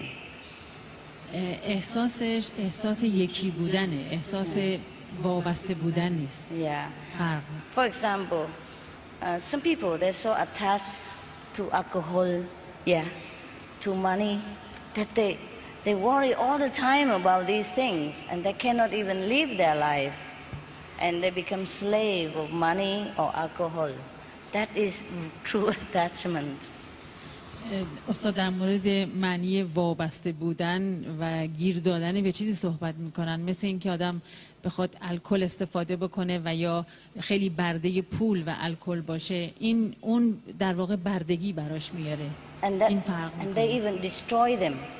حتی این باعث نابودی شخص میشه. But our friendship is make us both happy.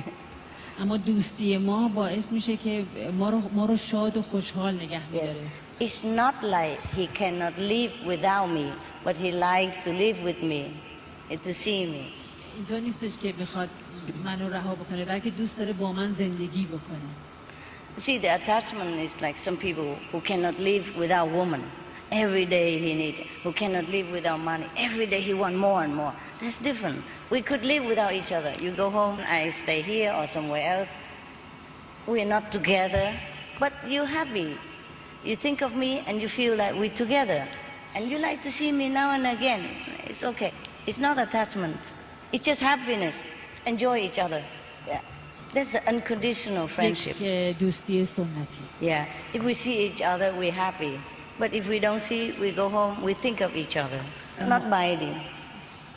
اگر ما با هم هستیم ما خوشحالیم همدیگر رو میبینیم و اگرم از هم جدا هستیم میدونیم که باز با هم دوستیم و این خوب.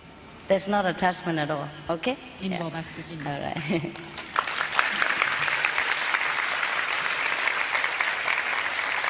And the thing is, the more we think of each other, the more we happy and more elevated. So it's a good thing. هرچقدر بیشتر به هم فکر بکنیم بیشتر با هم نزدیک هستیم. Okay. Any more questions? Yes. Animals are our brothers and sisters.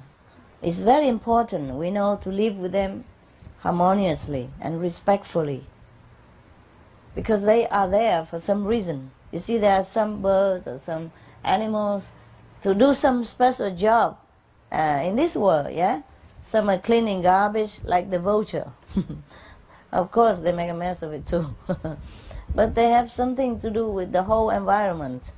They balance our planetary ecosystem, ecology system, yeah, to balance the nature. So make the atmosphere good and clean and all that. Everything has something. It's like trees, yeah, they are there to give oxygen to the planet. Without trees, we die. Really, we will. We die without trees. Because we will have no more oxygen, and then the water will be less because there are no trees to attract water and to keep water when it's there. So everything on this planet, including us, are interrelated. and helping each other to make our life here comfortable and livable, comfortably. But if we don't know that, we are killing ourselves. Every time we kill a tree or kill an animal, we're killing a little part of ourselves. If we have to cut trees, we'll replant some more, not 3 more. But still, that takes time to grow up. So if you intend to cut tree, you have to plant beforehand. Take long time for a tree to have the ability to produce good air, and absorb the bad air for us. Take a long time. So a bigger and older tree has more ability than a younger plant tree, even though it look same size. Understand this? Yeah. Just like we when we are older, we have more ability, more knowledge about things, including spiritual wisdom, no? Yeah, similar. It's very interesting. The more you meditate, the more you know. And first, many times you just stop there and you think, okay, this is it, Even I was thinking before, like I was done. But I'm not. Yeah, I'm not. I continue still now. I'm always amazed. Before even, one time I thought, I give everything I earned to the world. At that time, very difficult to earn. Because one hand I earn, one hand I have to give and take people. So I almost like empty my account. Understand me? And then I thought, that's it. I give everything now. I'm going to just die and go to hell. I really was ready to go to hell at that time because I thought I'm done. I'm all laden with karmas and no merit, and I'm all dirty and don't have anything anymore, So I thought I'm going to die then and then go to hell. But then not. Then suddenly heaven let me live again, and then I continue to meditate, and I even discover better and better way to get quickly to higher level, yeah? It's just when you're ready to give up yourself, heaven just gives you back everything and more, It's amazing. And I'm so happy that I'm still here and continue to do my journey. Yes, it's very important. I'm very happy.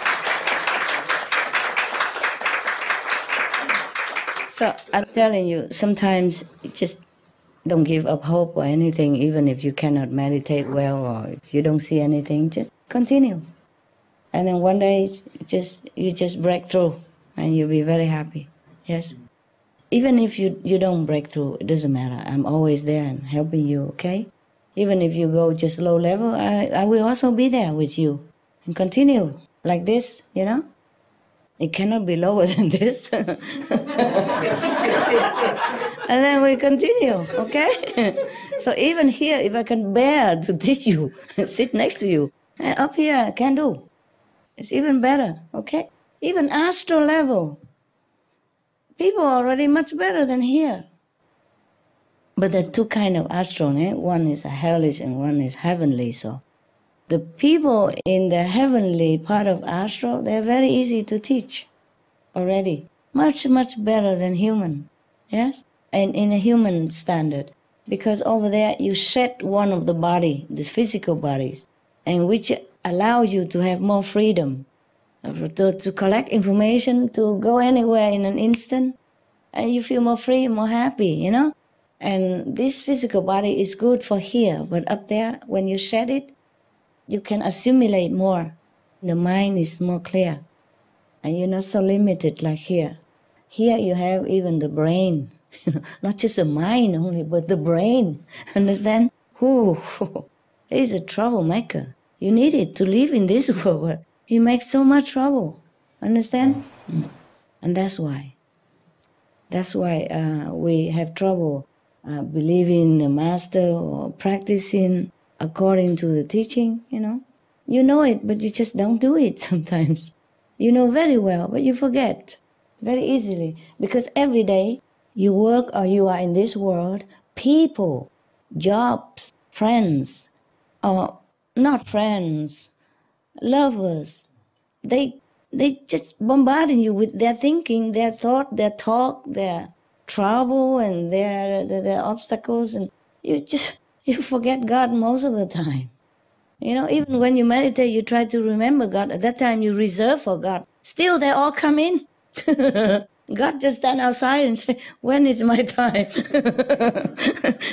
Yeah, you sit there, you remember what your wife said to you this morning, what your girlfriend, scold you this afternoon, what job you haven't done well, how you do it next, what your son make trouble for you, your daughter, whatever, your friend, your colleagues. You know what I mean? It's just all crowded in. And God is really have a hard time to even have just a little corner in your heart, He's squeezing all the time. Oh my God, too crowded, too crowded. Then sometimes the soul is too tired, he gets out of the body, And then you just lay there. Huh? The soul's fed up, goes. Go out, have fun a little bit, freedom a little bit, yes. This world is like that. And even then, I'm still with you. So don't worry if you go up there, you won't see me. You see me, old man? Yeah? Maybe you feel even happier there. See me, I'm more beautiful. Yeah, I won't get old and you won't get old. You don't see, you will be like 16 again. Yeah, you would like it better. Who knows? Something.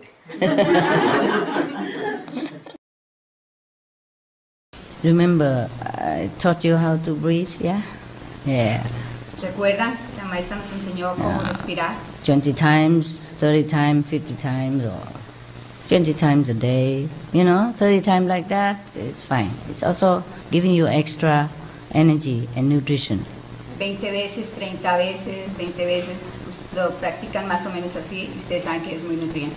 Remember before I taught you to breathe in and deep and out before your meditation?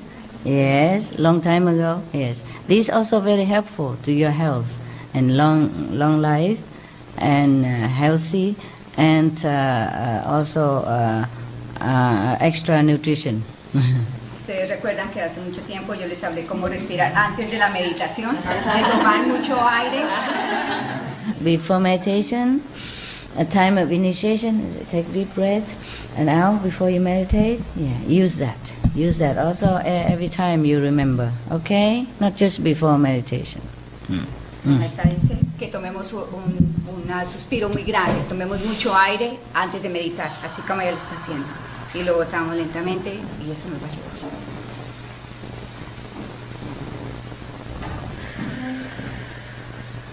The more you do it later, you take a longer deep breath and longer out. Dice que entre más tiempo lo hacemos, más tiempo va a ser hacia adentro, más largo tiempo hacia afuera. Okay. So that will help you also, huh? Eso nos va a ayudar. Help in transition if you want to be breatharian. The fruit, but you have to learn proper with the guidance, okay? I'm not responsible if you drop dead in front of a bowl of fruits.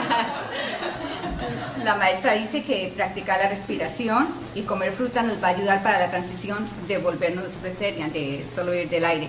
Ahora que si alguno se cae muerto, ella no es responsable. Respiro demasiado. Or shrink into a bowl of fruit.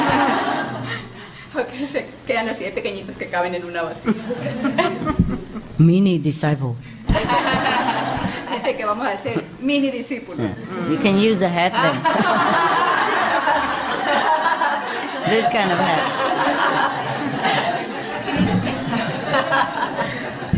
Dice que vamos a caber en este sombrerito. After shrinking. Después de habernos encogido. Okay. I don't remember specifically how you said with the breath. When you breathe in, does it have to be 10 seconds in, 10 seconds No, out? it doesn't have to be like that. Just breathe in as deep as you can and out as deep as you can. And then as you go along, it gets deeper also. That's all. Be natural, okay? Do it whenever you remember. Yeah, it's just like the protection names. Yes. And maybe 20, 30, 50 times like that a day is fine. As whenever you remember. It's even 1 or 2 breaths, and then later another 2, 3 breaths, Very simple. Yeah, okay? Yeah. There are two ways you can breathe deeper and not deeper. Like you do like this, then it's not deep. But if you do like this, take longer. It's longer. But doesn't matter, as long as you can, okay? And then out as deep as you can. Just to change the air in the body, yeah, and refreshing all the chemistry and all the organs and the cells, yeah, to replenish with a fresh information, fresh nutrition, okay? Because the nutrition is also in the air, yeah? You see, the plants need air and sun and, you know, earth and water. And they live and big and strong. Elephant eat only vegetable, very strong, okay? Do not ever worry you don't have enough nutrition. Always have enough, okay? Just eat enough to live, all right? And the rest you can take in by air, sun, earth, okay? Yeah, plants, trees, all right? Animals, they're all blessing you, making you stronger and stronger every day. And then you don't even need food, finally, okay? But if you want to eat, continue for pleasure, okay? But remember, we don't need it really, all right? Just remember that.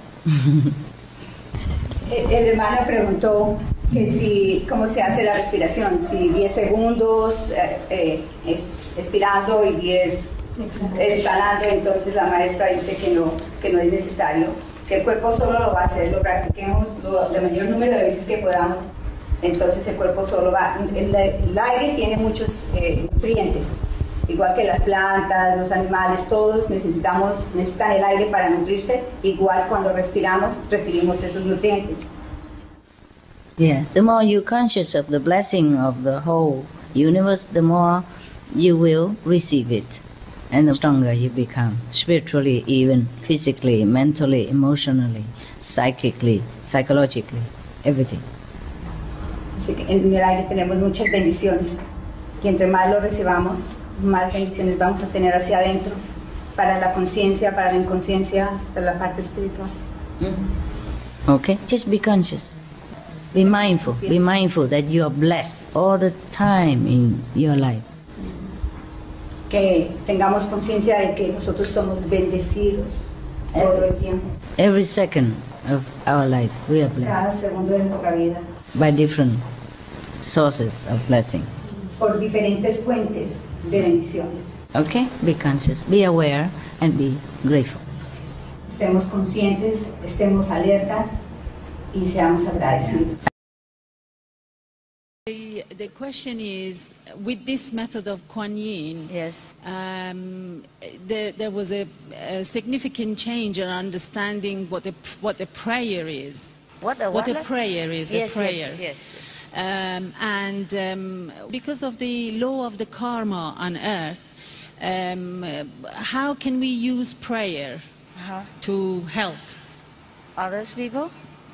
Yeah. Our meditation is the best prayer. مراقبه‌ای که ما می‌کنیم بهترین دعاست. بهترین دعا و بهترین direct contact with the source of all blessing and all protection and all love. به خاطر اینکه تماس مستقیم با منشأ همه چیز. Which is Allah. که اونم خداونده، الله هستش که منشأ عشقه. So, because God, Allah knows what we before we even say it. He's omnipresent. خداوند میدونه قبل از اینکه ما چیزی رو بگیم، خداوند میدونه که ما چی میخوایم و همه جا هست. So if we contact with that even more, so we can even know that He knows. Before, He knows that He knows, but we don't know that He knows. And now we know that He knows. And He knows that we know that He knows. Can I write it down first so I can translate? I will explain to them later a bit more in details, but I'm not so sure I You forgot? Okay. Yeah. What I mean is before we have this contact, you know, through the Kuan Yin method, yes, we are contact directly with Allah, with God. ما تماس مستقیم با خداوند داریم از طریق همون کوان یین. Yes. Before we pray to Allah. قبلا دعا می‌کردیم برای But we don't know that Allah here or not. ولی نمی‌دونستیم که آیا خداوند اینو میشنوه یا نه. We think that Allah knows. فکر But we می‌کردیم don't که know. میدونه ولی نمی‌دونستیم. Yeah. Now we know that He knows. الان می‌دونیم که اون میدونه. We contact. We feel it. We know it. به خاطر اینکه مستقیم باهاش در تماس هستیم، احساسش می‌کنیم و میدونیم. Before He knows that He knows. قبل از اینکه اون بدونه که بدونه. But we don't know that He knows. ولی نمی‌دونیم که اون میدونه. And now He knows that we know that He knows. بعد اون میدونه که ما میدونیم که اون میدونه. And we know that He knows that we know that He knows.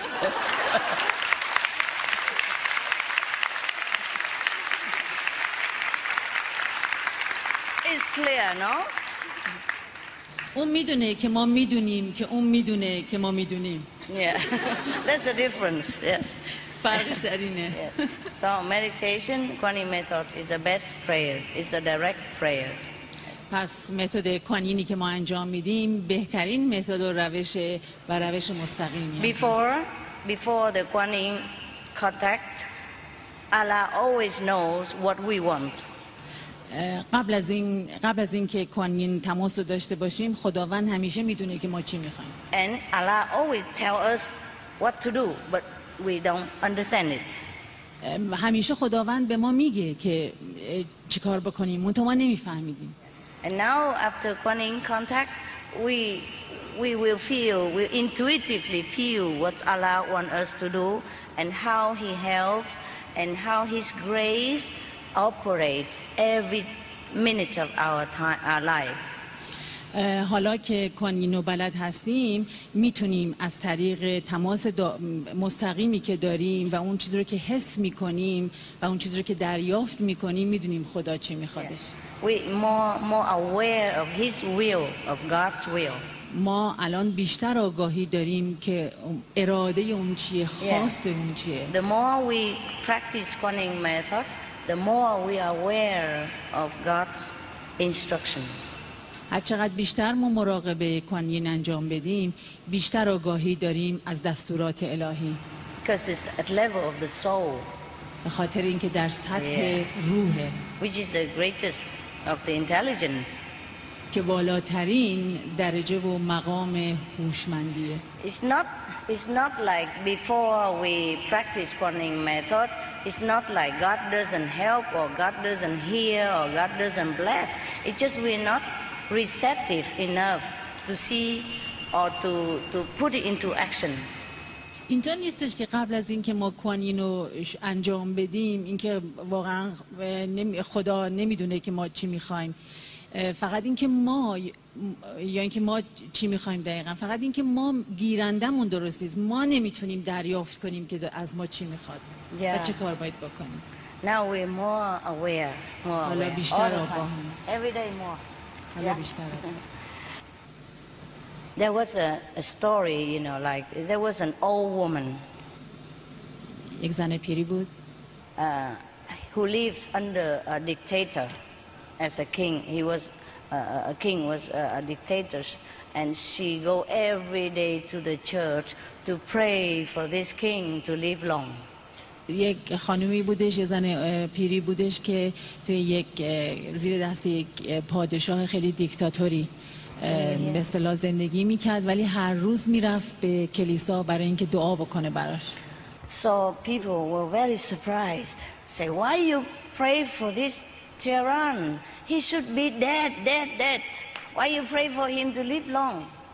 مردم خیلی به اصطلاح تعجب زده بودن که چرا میری هر روز برای این پادشاه دعا میکنی؟ این پادشاه باید بمیره، پادشاهی خیلی بدیه.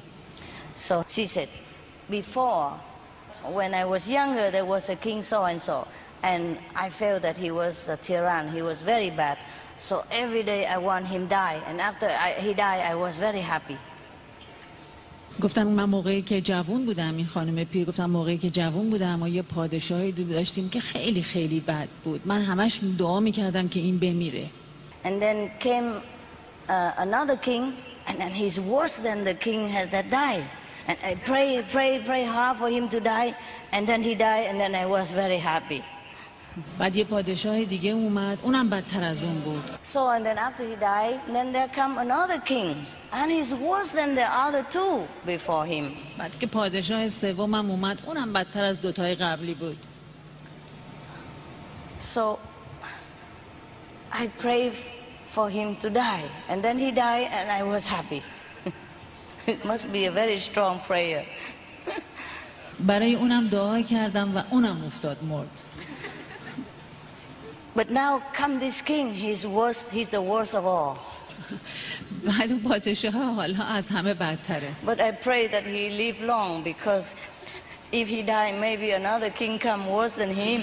ولی من هر روز براش دعا میکنم که این نمیره، چون میدونم اگه بمیره یکی بدتر از این میاد.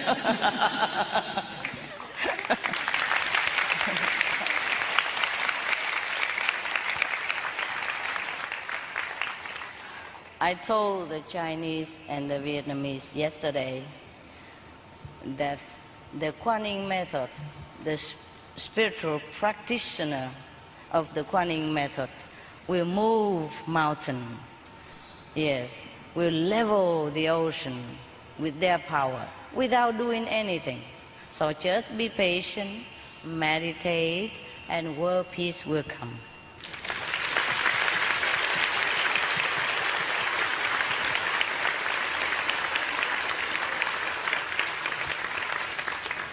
من دیروز به چینی ها گفتم که کسانی که اینیشیت شدن و کوانین انجام میدن میتونن کوه و حرکت بدن، میتونن همه چیز رو حرکت بدن به خاطر قدرتی که دارن. فقط صبر داشته باشید، مراقبه بکنید و اون وقت صلح جهانی میاد سراغ ما. 世界啊，什么好都是污染的。世界的音乐有一些也污染了，混淆我们的精神，懂吗？哎，拉我们下来，那种阿修罗的感情啊等等 ，OK。然后灯啊，也是对我们眼睛不好，皮肤也不好啊。有一些旅馆，像我住那个旅馆啊，它晚上那个窗帘自动关的，因为要避免外面的灯进来。因为灯也是一种，他们说 light pollution， 那个灯光污染。因为如果晚上灯太亮啊，你睡不好，你那个睡的品质不好啊，只要很暗的，然后身体在休息，身体它才能够再恢复啊，再生产那些对我们身体保养年轻的。不过现在真的困难了。当然，所以我们打坐的时候也要暗一点才比较好啊。看那边的光嘛，外面光我们不需要了。那个时候，就晚上不需要的灯就要关了。OK， 路灯需要的地方留，不需要就不留。关窗帘，好睡觉。在外面如果太亮的话，是可以用那个测眼睛那一块啊，懂吗？哎，我们人家有叫说那个 noise pollution。还有 light pollution 呢，你们从来没听过哈？真的是 pollution 的比方说你上飞机啊下来，他就写就说，请你把那个遮光板把它拉下来。你离开以前呢，离开飞机以前就把那个遮光板拉下来。为什么呢？因为如果那个飞机停那边嘛，如果里面还要有那些冷气，还有一些机器要保护里面的温度啊，因为有人在里面工作啊，擦洗啊等等，了解吗？然后如果那个光板没拉下来，外面太阳啊，懂不懂？照上去，然后那个冷气还是继续要增加速度，那这样对环境不好，了解吗 ？OK， 现在那个世界的环保的精神呢，蛮高的。你们只要多研究 ，OK， 然后在家里能做什么就多做什么。比方说你们开冷气，不过外面太阳很大的话，这冷气还是增加的，了解吗？不然它自动会停一下，然后等一下再开，自己自动的，为了保持那个温度了啊。不过我们当然不是每个地方有办法的啊，有办法就要环保 ，OK。Noise pollution 也是对我们耳朵不好。太大声那些有时候我们心吓了一跳，或是整个身体啊气泡都震撼的。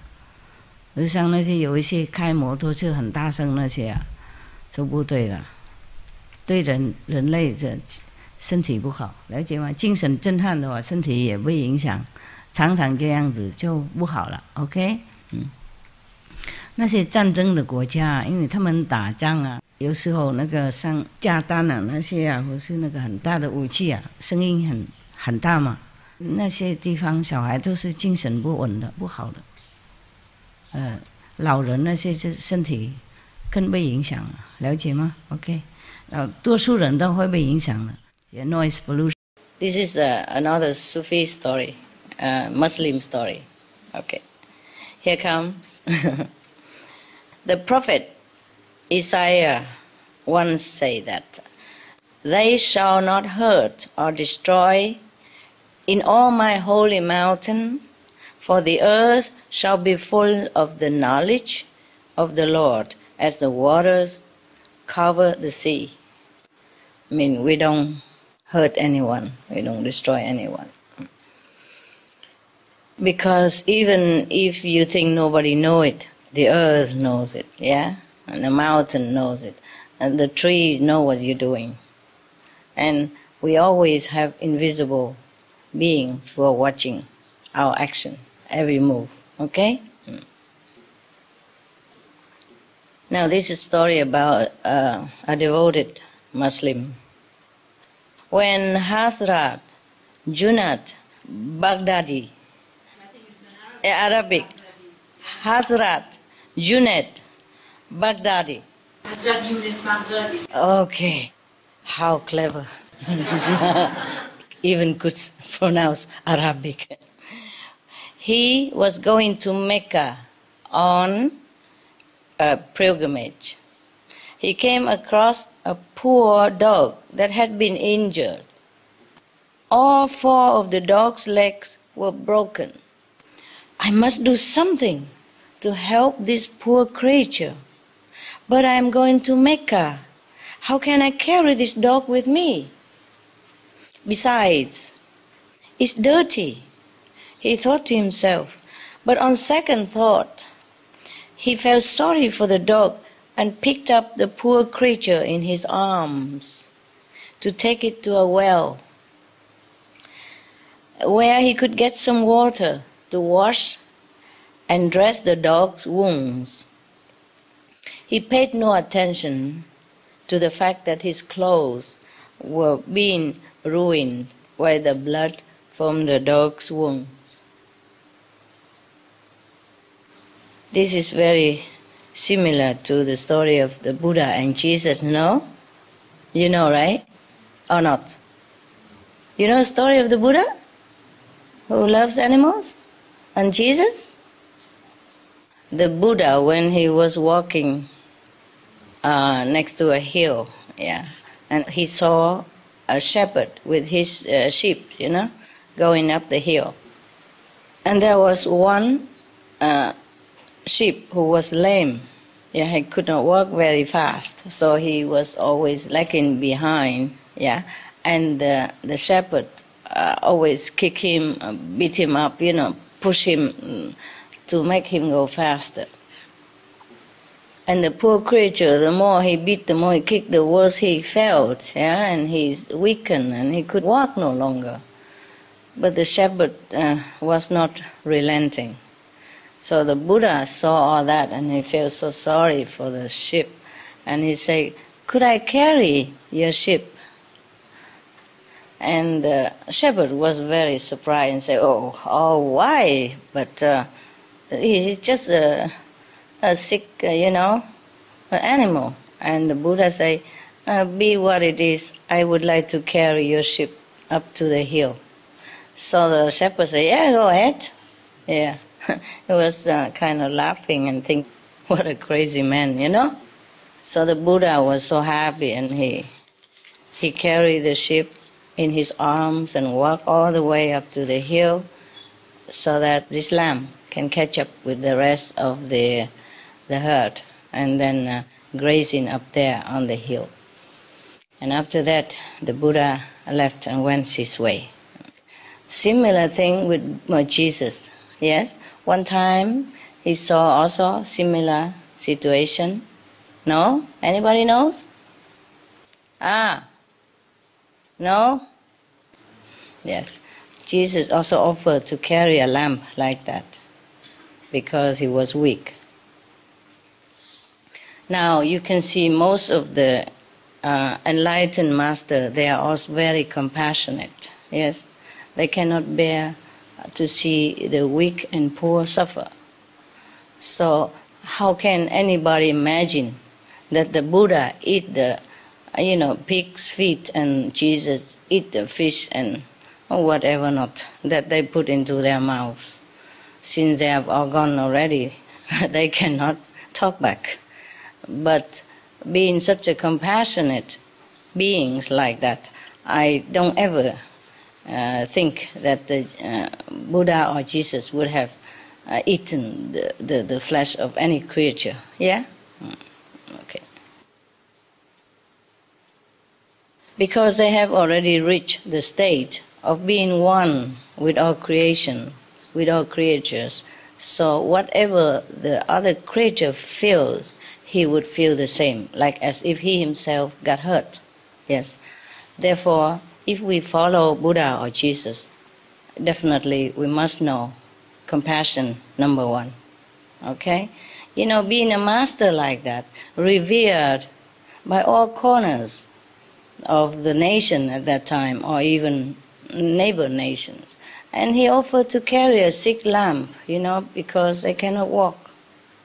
So how would he ever eat the meat of, these creatures, or any creature at all? Okay, now let's go back to Hazrat. At the time, Hazrat was passing through a stretch of desert. And it was not until he came to a small oasis that he could find a well. To his dismay, however, there was no rope, yes, and no bucket with which he could fetch some water. But he quickly collected some leaves from nearby trees and fastened them together to make a little bucket and used his turban as a rope. And then dropping the impoverished bucket down the well, he found that the length of his turban was too short to reach the water. As he had nothing else to use to lengthen the rope, he quickly took off his shirt and tied it to his turban. Still, the rope was too short. He looked around to see no one was looking, and he took off his loincloth as well and tied that to his shirt. So this made the rope long enough to get some water. So the holy man washed the dog's wounds and bandaged them. Carrying the dog in his arms, he soon came to a mosque. "Please take care of this poor dog until I return this way from Mecca," he asked the mullah. Mullah means the master of that mosque. "Have no doubt or fears, brothers, for I will assuredly take the dog away with me upon my return." So that night, when Hazrat slept, he heard a voice saying, "You have saved one of my creatures. Your pilgrimage is complete. Now you may or may not go to Mecca. It's up to you." Nice story. Okay.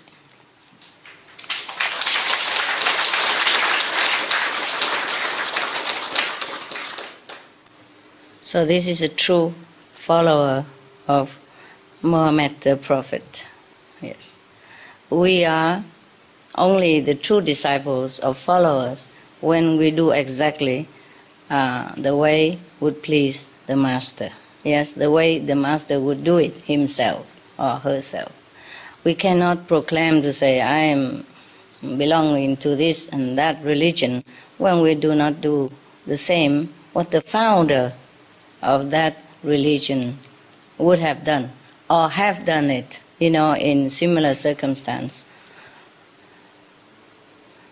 Nowadays, everybody proclaims themselves to be religious, but the way we treat each other and other fellow beings like animals is not exactly the way our masters in the past would have wanted us to do. Like Jesus, Buddha, or Prophet Muhammad. He wouldn't have done that if Prophet Muhammad have not taught him that. Maybe we wouldn't have thought about that. Yes, because he has been embedded in the teaching of the true master. So even though he was reluctant, but then, because he's already very deep in the understanding of the true religions, the true teaching of the prophet, therefore even his mind was reluctant to take the dog. But immediately the goodness in him came out, and then he just done what he have to do according to his heart and according to what he has been learning. Because after a while, the teaching became your second nature. So, because a master will not be always there to tell you what to do. But if you truly believe in the master and practice what he or she taught, then after a while, you become one with the master. And then you would do similar things like the master would have done. Yeah? Okay? So that is the goal that we should reach. It's not just reciting the teaching of any prophet or master, but have to practice what is taught in the Holy Scripture, be it Christian, Muslim, Sikhism, Buddhism, Jainism, or Cao Dai, Hoa Hao, Rosencruz, you name it. There are so many religious branches in the world, but it's all one. It's just because different master came at different time, and then the people follow that master, and after the master passed away, the next generation just, using that doctrine and the name and make another religion. Originally, there is not. It's just one religion, that it's connection with God. And after connection with God, and we have all the loving kindness, intelligence that we want, because we originally have it. We just have to awaken them.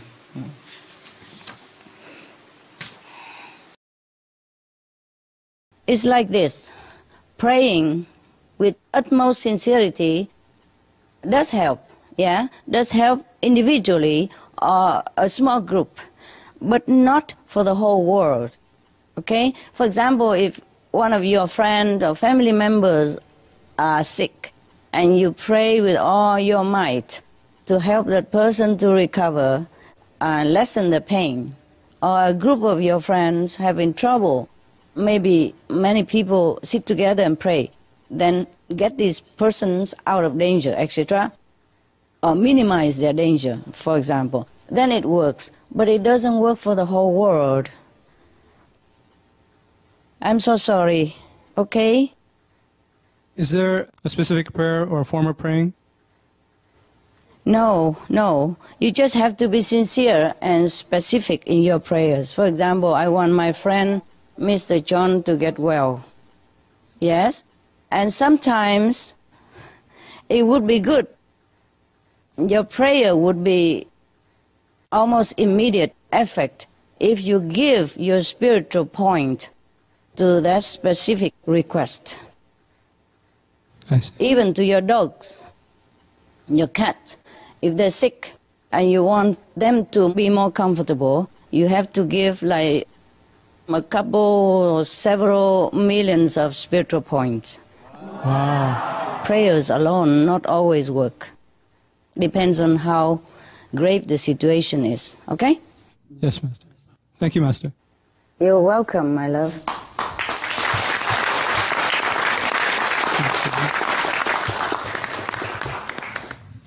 Yeah, it's not always cheap, huh?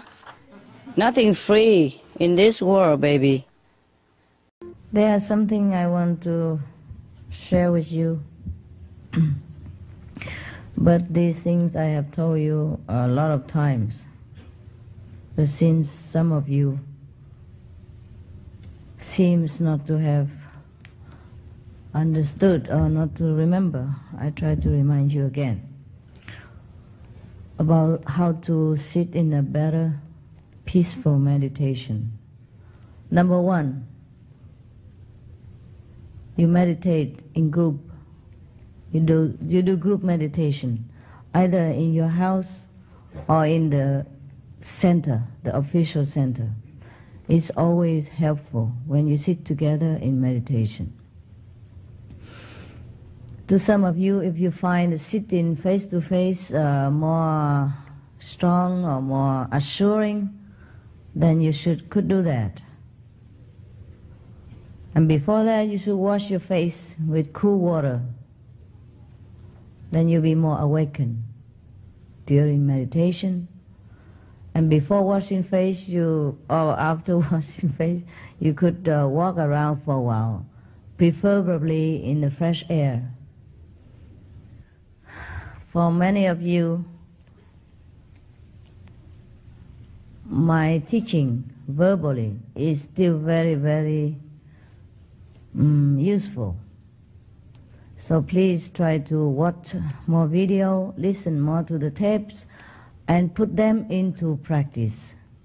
The reason many of you don't have the desired result in meditation because you do not put my teaching into practice. Many times I've seen that. And if you should have any obstruction at home, like you feel some invisible being disturbs you, and that you could not meditate very well, you feel restless, agitated, you have two kinds of solution. You can put my tapes, or chanting tape, or music tape, or teaching tape in the background. Not at the back of your ground, but a low volume in front of you, not at the back. Never put anything behind your back, because your attention will be pulled backward. It will be more difficult for you to concentrate in the front. Understand? Not that you cannot do it. It is just not favorable for you. Put the tape of TV, everything in the front, or music, whatever you want to hear anytime. Even if you hear the telephone or fax machine, anything, just in case, you have to sit in the office, face the machine. In case it ring in front of you. Don't pull your attention backward, because that will be, very difficult to pull it back to the front again. And if you listen to the phone, listen with the right ear. Make it a habit. Don't listen to the left ear. Everything that pull attention to the left or to behind of you is no advantageous to you. Remember. And that is the one thing. Another thing, you can recite the 5 names loudly for as long as is necessary, or an hour. Every day until the situation improved. That's another prevention method for you. Another kind, you can, if you are fearful, sometimes you feel invisible being around you or behind you, or you have been possessed before you came to me, and you're still fearful, then you can put my picture around it, around yourself, like a circle. You have plenty of picture. Don't have to be big, just small. My size enough. It's not the size that counts, it's the person. Even small picture, just make a circle around you. That's why the Buddhist, that is the leftover for the Tibetan tradition, for the mandala. They always draw the circle. That was the beginning of it, when the teacher teach them to sit in the circle, with some of the artifacts that the master have blessed and give to them for souvenir, and full of master love and blessing. I just surrounded them. And then later they're a bit more fanciful, you know. They add in all kind of things, and flower, incense, and stuff, and sand, and color, and blah, blah, blah, blah. You can do anything else you want, as long as you feel good. Yeah? As long as you feel safe, secure, and protected. You put my picture around it, put flower as well if you want, incense or whatever, candles also. But then don't make too much smoke and you cough all the time. Because the incense and the smoke from the candles, even though it's romantic and it looks spiritual, many a times it could cause you irritation. And then you will have a sore throat or some congestion in the chest later, and it's a long-term as a side effect. No good. Okay? But if you can tolerate it, it's okay. I don't forbid anything in our practice as long as it makes you feel good. You could even make a beads or recite or a rosary, whatever. But then you become too much attached to that beads and that habit, and then you forget to concentrate here, and it's difficult to call back again. Because every day we already attach too much to the outside world. You understand? Yeah. In the morning we get up, we have to wash our face, clean our teeth, and look, make up, and put tie on and all that. It's already too materially conscious. Then in the job we have to conscious on money, and then go home still think of money. Remember? Yeah. So every day we meditate on either woman, man, ties, jewelry, makeup, or woman, or money already. So when we have time for ourselves to meditate, I have,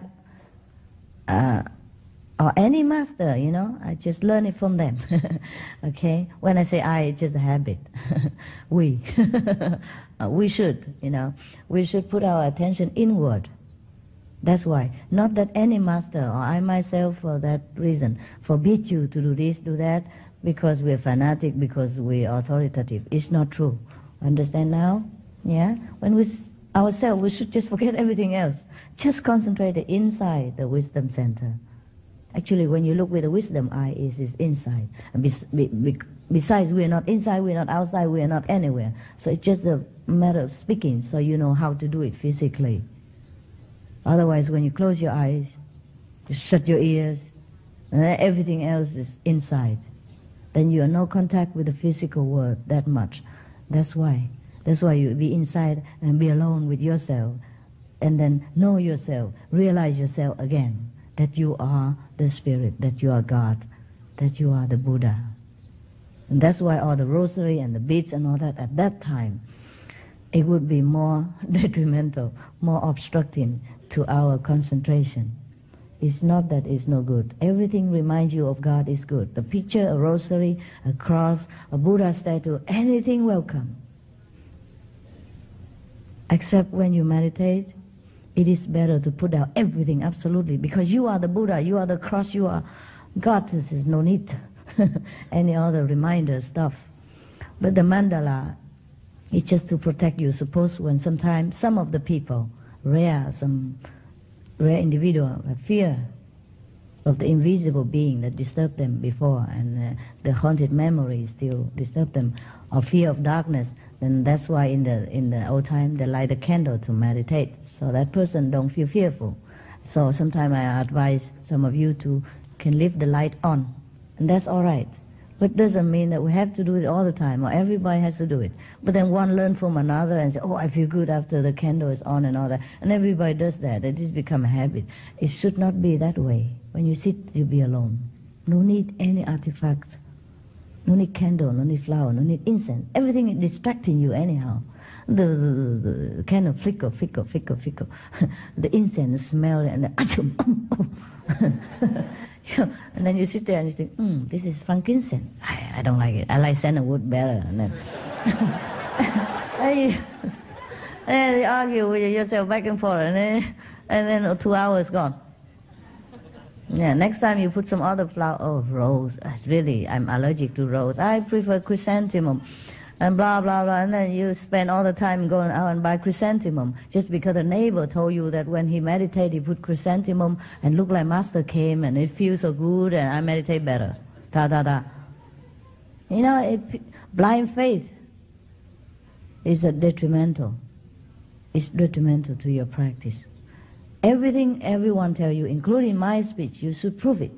You should, you should analyze it, whether it is logical before you accept it.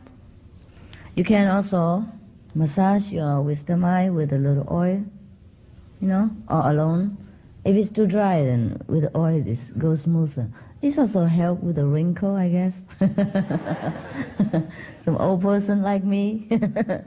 I don't do it often, okay? Just do it during makeup. If you have difficulty in concentration, you could massage a little like this with your thumb or with your fingers, huh? Up to the wisdom eye like this here, and then you stop it right there, you know, for a while. Stop like this, or you just massage it, then stop it afterward, okay? Over here, huh? About the 5 precepts, we have no sexual misconduct, right? The young generations are easily like to have some love affair with their lovers before marriage. Should it be okay with the precepts? That's okay if they keep to one at a time. 서로 원한다면 괜찮습니다. One person enough. 한 사람이면 충분하죠. Too many sometimes cause conflict and pain. 너무 많은 사람하고 관계를 하게 되면 너무 고통도 많아지고 갈등이 생기죠. Also bodily sickness. 몸도 아파집니다. But we can love everybody with a general love. But should the sexual maybe one is better. 네, 모든 사람들 이렇게 평범하게 사랑할 수 있지만 그런 관계를 가지는 것은 한 사람으로 족합니다. Yeah. How many meals can you eat at a time, huh? 하루에 얼마나 먹겠습니까? Nowadays, especially the young people should be aware of the danger of sexually carelessness. Yeah? 요즘 젊은 세대들은 어떤 성적인 남용에 대해서 그 부작용을 반드시 알아야만 합니다. Because once you are in trouble, when you cause the disease, you will waste your life, your precious life. 왜냐하면 실수를 하다가 그 귀중한 생명을 잃을 수도 있기 때문입니다. And later, when you really fall in love with some ideal partner, you will have no more gift to offer to her. 네, 여러분 나중에 그리고 정말 사랑하는 이상적인 사람을 만났을 때 그 사람한테 줄 선물도 없어지는 거죠. Or to him. 그 사람한테요. So it's not that we restrict or anything, but if you can, you wait until you have your ideal partner, and the sexual experience with love is the most profound, most spiritual, most uplifting event. 그러니까 여러분들은 정말 이상적인 사람을 만날 때까지 기다리십시오. 하지만 정말로 서로 사랑하는 이상적인 사람들 사이에서 그런 관계를 가지는 것은 아주 좋은 것이 고양된 것이고 영적인 것이고 정말 좋은 것입니다. Only when both people in love, truly deeply in love, then the sexual experience is the best, and it will also make you feel as if you are very saintly, very holy. But if we just practice sex at random, it don't mean too much. We don't really enjoy the gift which is ingrained within our body. This is a very great gift that God has bestowed upon mankind. It's next to samadhi, very powerful. But only if we are in love, then this is really the peak of all experience on this physical planet. 우리가 정말 진정으로 깊게 아주 사랑하는 사람들 사이에서 이런 관계를 가진다는 것은 영적으로 아주 고양된 것은 아주 큰 신이 주신 우리에게 큰 선물입니다. 우리가 이 세상에서 누릴 수 있는 것 중에서 가장 큰 최상의 어떤 체험이 될 수도 있는 거죠. 하지만 서로 사랑하지 않는 사이에서 그런 행위를 한다는 것은 그런 의미가 전혀 없는 것입니다. That's why many ancient scripture advise us to keep it for marriage, means keep it for love, because then you will enjoy it the more. 그래서 고대로부터 말하기를 결혼 때까지 기다리라고 합니다. 왜냐하면 그래야만 나중에 더 잘 즐길 수 있기 때문입니다. Because then it will not be like physical very coarse, very low level, but it's really, really sacred experience.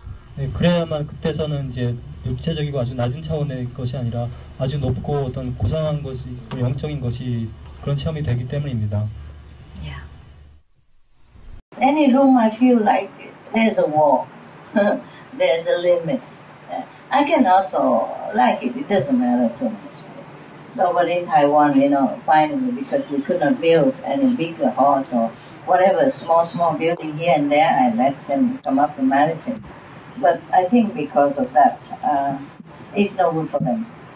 I'm not sure what it is. Because they like to go up and meditate there also, when I'm not there. So when I come back there, I give them more room. But sometimes my generosity doesn't help. Remember the story about the 500 white crane? Yes. Yeah. Similarly, we can only have so much in this physical world. Yeah. If we have more than that, then we might attract trouble. Yes. It is the law of karma, Yes. So that's why I told you, if in a former life you did not give people food a lot, or you don't give at all, it's easier for you this lifetime to become breatharian. Alright? Why laughing? No, I told you that, no? It's true. It's easier. Because you don't have anything in your storage of marriage, of food. Yes. And probably you have just enough for you in this lifetime, or you don't have any. In many of the spiritual story I read, they have it like that. Sometimes people are born in this world but have nothing in store for them as food. So they have to eat like straw or something else or whatever. Because if they keep eating more, either they are not very well in their body, or they not be able to climb very high on spiritual practice. So some way we always have to pay somehow. And I mostly give a lot, in many of my lifetimes. So this time, everywhere I go, so much food all over. I'm trying to get away from my karma a little bit. Otherwise, I cannot wear clothes, Is there something wrong there? When I read books and the spiritual scriptures, there are many words appearing like spirit and Holy Spirit, mind, heart, something like that. I'm confused with the terminologies. That's the first question. And second question is that when we create karma with our body, mind, and thinking, where does the karma is stored? First question is there's only three actually. Body, mind, and the soul. Some people call the soul spirit, yeah? Some people call the mind buddhi. And so just different expression, okay? We have only three things. The body, the mind, and the spirit or the soul. Okay? 첫 번째 질문에 대해서 말씀드리겠습니다. 세 가지밖에 없습니다. 우리 몸과 우리 마음과 그리고 영혼, 이게 세 가지입니다. 근데 우리 이 세 가지 중에서 이 영혼에 대해서 사람들이 어떤 그 부처나 이런 그런 지혜나 이런 식으로 다른 식으로 부르지만 그것은 다 영혼을 말하는 것입니다. 그래서 세 가지밖에 존재하지 않습니다. Just translation. 그냥 서로 번역하다 보니까 그런 용어가 생기는 것 뿐입니다. Some people say guru, some people say teacher, some people say master, some people say Christ, some people say Buddha.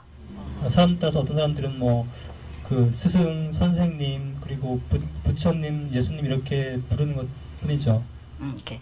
The second question is the karma will be stored in your subconsciousness, your memory. 두 번째로 여러분의 짓는 업장은 우리의 잠재의식 속에 기록됩니다. And some of this karma means the outcome of our action or our thinking and our speech, yeah? The outcome. For example, if I say, oh, you are terrible, you're a dog, you're bad, then she say to me again, you are also terrible, you are a cat, you're a tiger, whatever. And that's the immediate karma of my speech, yeah? But some karma don't come immediately, yeah? Like if I tell her right away, she's bad, she's dog, then she tell me back again immediately, I'm bad, I'm blah, blah, blah, yeah? But if I do something, you know, like I write letter and tell somebody else, I tell you, oh, she's very bad, Mrs. So-and-so very bad, yeah? And she doesn't know I write, because secretly, and you know that she's bad, you tell her. But sometime later, long time, maybe half a month, half a year, she found out me, I write letter. She come to me and say, okay. So the outcome came half a year later, or half a week later, half a month later. You see what I mean? Not immediately, all right? So some karma come immediately, finito, finished. Some karma, because we die before it comes, so it's stored in here, or in our consciousness, in our conscience. So next life come, I see her again, she come to me, she just look at me and she don't like. Okay? So that's why the karma has immediate karma and store karma. Yeah? See that? 그래서 업장에 두 가지가 있습니다. 직접적으로 오는 바로 그 반응되는 업장이 있고, 그 한참 있다 오는 업장이 있죠. 업장이라는 것은 신구의가 그 결과한 거기에 대한 반작용입니다. 근데 예를 들어서 내가 어떤 사람 보고 너 나쁘다 이렇게 얘기하면 그 사람도 바로 그 자리에서 너도 나빠 이렇게 얘기하지 않습니까? 그것은 바로 업장이 바로 온 것입니다. 하지만 내가 누구한테 누가 없는 데서 이렇게 나쁘다고 얘기했을 때 그 말이 돌아가지고 1년 후에 뭐 6개월 후에 또 몇 년 후에 올 수도 있는데, 이런 것은 바로 오는 것이 아니라 나중에 오는 것입니다. 하지만 우리가 그 업장이 오기 전에 죽은다면 그것이 우리 바로 잠재의식 속에 기록이 됩니다. 그렇다면 다음 생으로 넘어가는 거죠. 그렇게 그랬을 때 나중에 어떤 사람을 만났는데 아무도 모르는 사람인데도 막 보고 화가 난다거나 서로 막 싸우게 된다거나 이랬을 때는 바로 그 업장이 그때 온 것입니다. So sometimes we do things and we don't have the retribution, the reaction immediately. We think, oh, no karma, no problem, nobody knows. Yeah, I'm free. But it's not true. Everything recorded. 그래서 우리가 어떤 때는 어떤 일을 했는데 아무 반응이 없기 때문에 아, 이건 업장이 없구나, 이건 괜찮구나라고 생각하지만 그렇지 않습니다. 언젠가는 이것이 반응이 올 것입니다. Like credit card. 신용카드처럼요. Buy now, pay later. 지금 사지면 나중에 지불해야죠.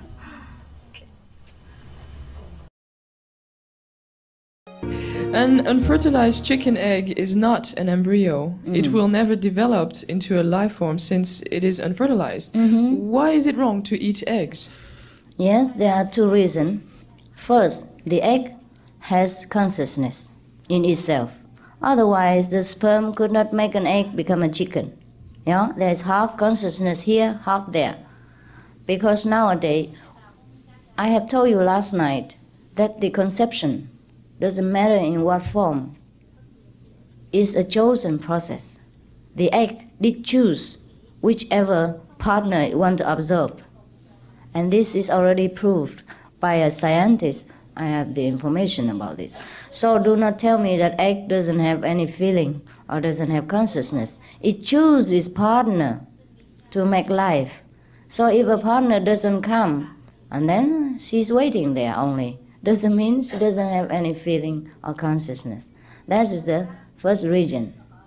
Because according to the principle of yin and yang, there must be half and half. Understand that? Half is yin, half is yang. And the yin and yang unite together to become life. But half life and half life put together become a whole life. Understand? So if we eat egg, we destroy half anyhow. But this you do not need to believe me. You ask your own scientist. Now the second reason is that eggs excites our passion and lust, anger, attachment. Also, eggs are used in black magic or white magic to attract the negative entities, whether out of your body or send it in. So if we're eating eggs, we have a chance to invite a lot of these into our body, stomach, or around our body, surrounding ourselves with not very positive energy. All right?